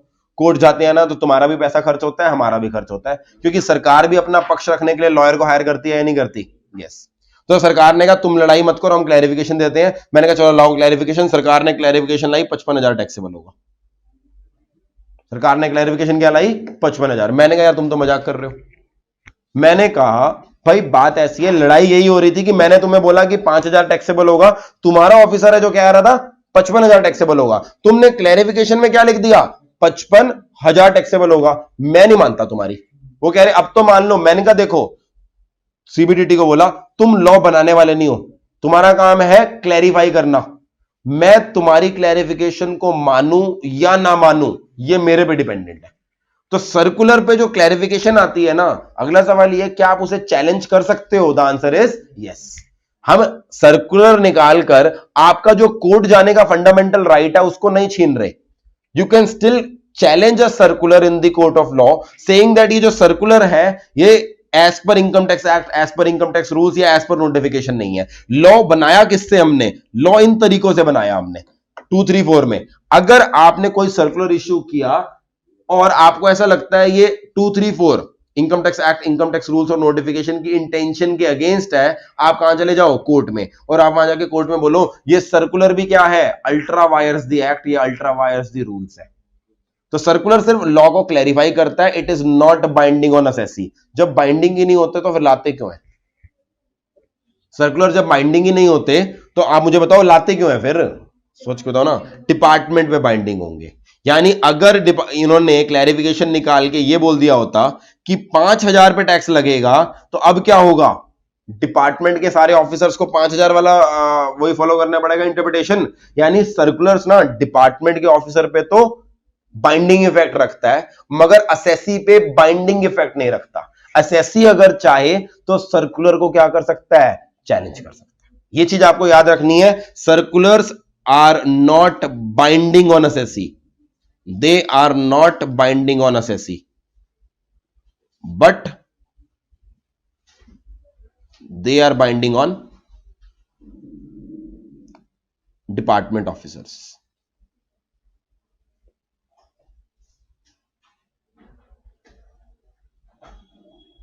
डिपार्टमेंट के ऑफिसर्स पे वो क्या है, बाइंडिंग है। तो सर्कुलर से ना बेसिकली मेन एम क्या होता है सर्कुलर लाने का। सर्कुलर आप डिपार्टमेंट को भी पता है कि मैं एसएससी को तो बाइंड कर नहीं सकता, तो वो इससे क्या करता है, वो यूनिफॉर्मिटी ले आता है। वो कहता है ऐसा नहीं होना चाहिए कि दिल्ली में मेरा एक ऑफिसर जो बैठा हुआ है और मुंबई में जो मेरा ही एक और ऑफिसर बैठा है, वो दोनों अलग अलग व्यू पॉइंट लें। वो सर्कुलर निकाल लेता है, एटलीस्ट इंश्योर कर लेता है कि दिल्ली वाला ऑफिसर और मुंबई वाला ऑफिसर एक ही बात बोले। अब किसी को भी मेरे व्यू पॉइंट से दिक्कत है तो वो क्या कर सकता है, वो कोर्ट जा सकता है। और आपको क्या लगता है हर बंदा कोर्ट जाता होगा? हर बंदा कोर्ट का किसी का टाइम नहीं है। हाँ देखो, जो सर्कुलर फेवरेबल सर्कुलर है जिससे मेरा फायदा हो रहा है वो तो मैं मान लेता हूं। जब अगर सर्कुलर में ये लिखा आ गया कि 5,000 टैक्सेबल है तो मैं सर्कुलर की कॉपी लेके जाऊंगा, ऑफिसर को दिखाऊंगा, देख 5,000 बोला है। वो कह रहा है किसने बोला? मैंने कहा तुम्हारे जो ऊपर बैठा है ना CBDT पापा जी, उन्होंने बोला है, उनकी बात माननी है तुम्हें, तुम आगे नहीं जा सकते। मगर अगर उस सर्कुलर में 55,000 आ जाए तो मैं उसको बोलूंगा बाप तेरा होगा मेरा नहीं। बोल CBDT की बात तुम्हें सुननी है, मुझे नहीं सुननी। मैं चाहूं तो CBDT के सर्कुलर का क्या कर सकता हूं, कोर्ट में जाकर चैलेंज कर सकता हूं। तो सर अच्छा सर हमें क्या करना है, हमें ये बताओ एज अ स्टूडेंट हमें क्या करना है? ये बड़ी बड़ी बातें मत करो कोर्ट जाने की, हम तो स्टूडेंट लोग हैं। हमारे यहां पर ना ICI CBDT के काफी सारे सर्कुलर्स को हमारे सिलेबस में नोटिफाई कर देता है। और जब हमारे सिलेबस में नोटिफाई कर देता है, चाहे वो सर्कुलर सही हो या गलत हो, वो हमारे सिलेबस का पार्ट होते हैं। तो मैं बहुत सारे आपको सर्कुलर्स भी पढ़ाऊंगा, जीएसटी में ज्यादा आएंगे, यहां पर थोड़े कम आएंगे। वो सर्कुलर पढ़ाते समय हो सकता है मैं आपको अपना पर्सनल व्यू पॉइंट बता दूं कि ये सर्कुलर गलत है, बट वो पर्सनल व्यू पॉइंट सिर्फ एग्जाम के बाहर की एक्स्ट्रा नॉलेज है। अदरवाइज एग्जाम के लिए हमें वही फॉलो करना है जो क्या है सर्कुलर में लिखा है। जीएसटी जब मैंने पढ़ाया था वहां पर एक दो सर्कुलर मैंने बताए भी थे, रिसेंटली आए हैं जो कि गलत आए हैं, और कई बार सरकार अपनी गलती बाद में रियलाइज भी कर लेती है, सर्कुलर विड्रॉ भी कर देती है। मगर एज लॉन्ग एज एक सर्कुलर आया है और आईसीआई ने उसको आपके सिलेबस के लिए नोटिफाई कर दिया है, आप इस लड़ाई में नहीं जाओगे कि ये सही है गलत है, आपके लिए तो वो पार्ट ऑफ सिलेबस है। तो आप जल्दी से बता दो, हम इनकम टैक्स में जब पढ़ेंगे तो हमारे सिलेबस में क्या क्या होगा, बता दो क्या क्या होगा। इनकम टैक्स एक्ट होगा, एंट्री नंबर 82 तो एक लाइन है, वो तो पढ़ ली है, मैं बोलना एंट्री 82 है, वो तो पढ़ ही ली, आज ही खत्म हो गई। फिर क्या होगा, इनकम टैक्स एक्ट होगा। एक्ट के साथ साथ हमें क्या पढ़ना पड़ेगा, इनकम टैक्स रूल्स, अलग अलग नहीं पढ़ सकते। जब सेक्शन पढ़ रहे होंगे उसी के साथ कॉरेस्पॉन्डिंग जो रूल होगा वो पढ़ना पड़ेगा। साथ साथ कुछ नोटिफिकेशन आएंगी, सारी नोटिफिकेशन एप्लीकेबल नहीं होंगी, कुछ एक नोटिफिकेशन होंगी। साथ साथ कुछ सर्कुलर होंगे जो हमारे सिलेबस के पार्ट बनेंगे। ये चार चीजें मिलकर हमारा क्या बनेंगी, सिलेबस बनेगी। अब मुझे एक बात बताओ, मैंने अभी थोड़ी देर पहले कहानी बताई थी कि हमारी जो अमेंडमेंट्स हैं वो कहां तक की एप्लीकेबल है, नवंबर 20 के लिए कहां तक की एप्लीकेबल है, 30 अप्रैल 2020। 30 अप्रैल 2020 के लिए जो इनकम टैक्स एक्ट है, वो इनकम टैक्स एक्ट एज पर, अच्छा इनकम टैक्स एक्ट को अमेंड करने के लिए हम क्या लाते हैं, फाइनेंस एक्ट। फाइनेंस एक्ट मतलब जो बजट के अंदर आता है डॉक्यूमेंट, उसका काम क्या करना होता है, एक फाइनेंस एक्ट जीएसटी एक्ट को भी अमेंडमेंट करता है, कस्टम्स को भी अमेंड करता है, इनकम टैक्स को भी करता है। तो इसको अमेंड करने के लिए एक और सोर्स हो गया फाइनेंस एक्ट। ठीक है, हमारा फाइनेंस एक्ट कौन सा एप्लीकेबल है हमारे पे, 2019, क्योंकि फाइनेंस एक्ट 2020 वो 30 अप्रैल 2020 तक एप्लीकेबल नहीं होगा। फिर ऐसा हो सकता है 30 अप्रैल तक रूल्स बदल जाए। अब मुझे बताओ, ऐसा हो सकता है रूल्स बदल जाएं? यस, रूल्स तो उसी दिन से एप्लीकेबल हो जाते हैं ना, क्योंकि रूल्स पार्लियामेंट नहीं लाता, रूल्स कौन लाता है, गवर्नमेंट। तो अगर किसी इनकम टैक्स रूल में बदलाव आ गया तो वो बदलाव क्या हमारे लिए 30 अप्रैल तक अगर वो चेंज आ गया एप्लीकेबल हो जाएगा? यस। ऐसा हो सकता है कोई नई नोटिफिकेशन आ जाए? यस। ऐसा हो सकता है कोई नया सर्कुलर आ जाए? यस। तो नोटिफिकेशन, रूल्स और सर्कुलर्स में हमारा कंट्रोल नहीं है, वो 30 अप्रैल तक आ गए तो हमारे सिलेबस में अप्लाई हो जाएंगे। मगर एक्ट का मुझे पहले ही पता है, एक्ट को साल में एक ही बार बदला जाता है यूजुअली, फाइनेंस एक्ट। और फाइनेंस एक्ट 2019 एप्लीकेबल हो चुका है, फाइनेंस एक्ट 2020 जो आया है वो 30 अप्रैल तक अप्लाई होगा नहीं, इसलिए हमारी सारी कहानी कहां से चलेगी, फाइनेंस एक्ट 2019। अच्छा, एक बच्चे का डाउट ये होता है, सब बच्चे बोलते हैं सर मार्केट में ऐसा बोला जाता है, कुछ फैकल्टीज, कुछ बच्चे हमारे सीनियर्स ऐसे बोलते हैं, इनकम टैक्स में ना मई और नवंबर में सिलेबस सेम होता है। इनकम टैक्स के लिए मई अटेम्प्ट और नवंबर अटेम्प्ट में सिलेबस सेम होता है, मगर जीएसटी के अंदर मई और नवंबर अटेम्प्ट में अमेंडमेंट आ जाती है। फिर से मैं रिपीट कर रहा हूं, काफी सारे फैकल्टी मेंबर्स और काफी सारे स्टूडेंट्स से आपको सुनने में मिलेगा कि आप मई अटेम्प्ट दो या नवंबर अटेम्प्ट दो, इनकम टैक्स सेम होता है, जबकि जीएसटी में अमेंडमेंट आ जाती है। उसका कारण समझो, इनकम टैक्स जो लॉ है ना, उसमें मेजॉरिटी चीजें एक्ट में लिखी हैं, बहुत कम चीजें हैं जो रूल्स और नोटिफिकेशन में लिखी है। यानी आप जब पढ़ना शुरू करोगे ना, एक्ट ही एक्ट है, इन्होंने इस तरह से बनाया है, हर चीज पार्लियामेंट अपने हाथ में रख रखी है, इनकम टैक्स में हर चीज एक्ट में लिखी है। और एक्ट मैंने पहले बता दिया साल में एक बार अमेंड होगा, जो कि आपके केस में 2019 में हो चुका है। तो आपका जो मई 2020 में पेपर में बैठेगा, उसका भी फाइनेंस एक्ट कौन सा अप्लाई होगा, 2019, और आपके लिए भी फाइनेंस एक्ट कौन सा अप्लाई होगा, 2019। उसके मई 20 और नवंबर 20 वाले बच्चे में फर्क यह होगा, आपको सिर्फ वो एक्स्ट्रा नोटिफिकेशन, वो एक्स्ट्रा सर्कुलर, वो एक्स्ट्रा रूल्स पढ़ने हैं जो 30 अप्रैल तक चेंज हो गए। अदरवाइज फाइनेंस एक्ट दोनों पे सेम होगा। और ये जो एक्स्ट्रा नोटिफिकेशन, एक्स्ट्रा रूल्स और एक्स्ट्रा सर्कुलर्स है ना, इनकम टैक्स में इतने ज्यादा नहीं होते, इक्का दुक्का होते हैं। इसलिए ऐसा बोला जाता है इनकम टैक्स का पेपर मई अटेम्प्ट में दे दो या नवंबर अटेम्प्ट में दे दो, सिलेबस क्या है, मोर और लेस सेम, क्योंकि 99.9% सिलेबस सेम रहेगा। 0.1 की गुंजाइश इसलिए रख रहा हूं, हो सकता है कोई नया सर्कुलर आ गया हो सकता है कोई नई नोटिफिकेशन आ गई हो जो अप्लाई हो गई हो। जीएसटी लॉ बिल्कुल उल्टा है। जीएसटी में ना एक्ट में बहुत कम लिखा है, सारा कुछ रूल्स में लिखा है या नोटिफिकेशन में लिखा है, जिस वजह से जीएसटी किसी भी दिन अमेंड हो जाता है। जीएसटी किसी भी दिन अमेंड होता है, इसलिए जीएसटी हर 6 महीने बाद अमेंडेड आता है। मई अटेम्प्ट दो, नवंबर दो, उससे अगला मई दो, उससे अगला नवंबर दो। जीएसटी हर 6 महीने बाद बदलेगा ही बदलेगा, क्योंकि जीएसटी लॉ में मेजॉरिटी लॉ कहां लिखा हुआ है? सर्कुलर और नोटिफिकेशन में लिखा हुआ है। That is why it keeps changing. Income tax में भी सोर्सेज वही सेम है, मगर इनकम टैक्स बनाया इस तरह से गया है कि मेजॉरिटी चीजें कहां लिखी गई हैं? एक्ट में। And that is the main reason we say आप मई 20 की तैयारी कर रहे हो या नवंबर 20 की तैयारी कर रहे हो, दोनों में इनकम टैक्स सेम आता है। ये कारण है, इसलिए मैं ये कारण आपको स्टार्टिंग में नहीं बताना चाहता था। मैंने कहा पहले आपको बता दूं कारण, ये सोर्सेज क्या है। अब ये कारण आपको समझ में आ जाएगा मई 20 और नवंबर 20 में इनकम टैक्स सेम क्यों होता है। नवंबर 19 वालों को दिक्कत आ गई है। नवंबर 19 वालों ने फाइनेंस एक्ट 2018 पढ़ा था, income tax as updated up to finance act 2018। अब उनको क्या पढ़ना पड़ेगा? Income tax act as updated up to finance act 2019। आपको स्टार्टिंग से क्या पढ़ना है? Finance act updated as per income tax act updated as per finance act 2019। Clear है वाली चीज? तो अब कोई हमसे सिलेबस पूछे, क्लास रैप अप करते हैं। अब कोई इस क्लास के बाद आप बाहर जो आपसे सिलेबस पूछे तो उसको बोलना हमारे सिलेबस में क्या क्या है।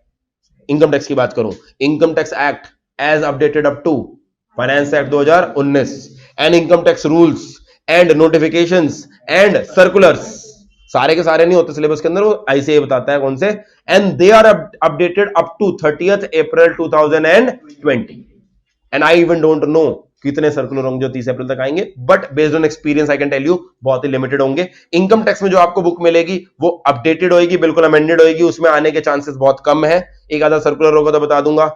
जीएसटी जिन बच्चों ने अर्ली बैच पढ़ लिया है उनको मैंने जनवरी तक की अमेंडमेंट्स पढ़ा दी हैं, उनको फरवरी मार्च अप्रैल मतलब इनफैक्ट सारी अमेंडमेंट 1 नवंबर से लेकर 30 अप्रैल की अमेंडमेंट मैं सारी एक साथ पढ़ाऊंगा उन बच्चों को जो अर्ली बैच में ऑलरेडी जीएसटी कवर कर चुके हैं। आप जो लोगों ने अभी ज्वाइन किया है उन्होंने ऑब्वियसली जीएसटी जब हम करेंगे तो करते करते लगभग अप्रैल मिड या अप्रैल एंड आ ही जाएगा। इनकम टैक्स हम डेली भी करेंगे तो भी अप्रैल मिड तक इनकम टैक्स चलेगा। आपको जो मैं इनकम टैक्स की बुक दूंगा ना वो मोरलेस अपडेटेड टिल अप्रैल होगी। तो आप जो जीएसटी पढ़ोगे जिन्होंने आज से बैच शुरू किया है उनको अपडेटेड जीएसटी मिलेगा रेलेवेंट फॉर नवंबर 20। जिन्होंने अर्ली बैच किया उनको मैंने पहले डिक्लेयर कर दिया था, थोड़ी बहुत सर्कुलर्स थोड़े बहुत नोटिफिकेशंस चेंज होंगे वो अप्लाई करेंगे, उसके अलग से अमेंडमेंट क्लास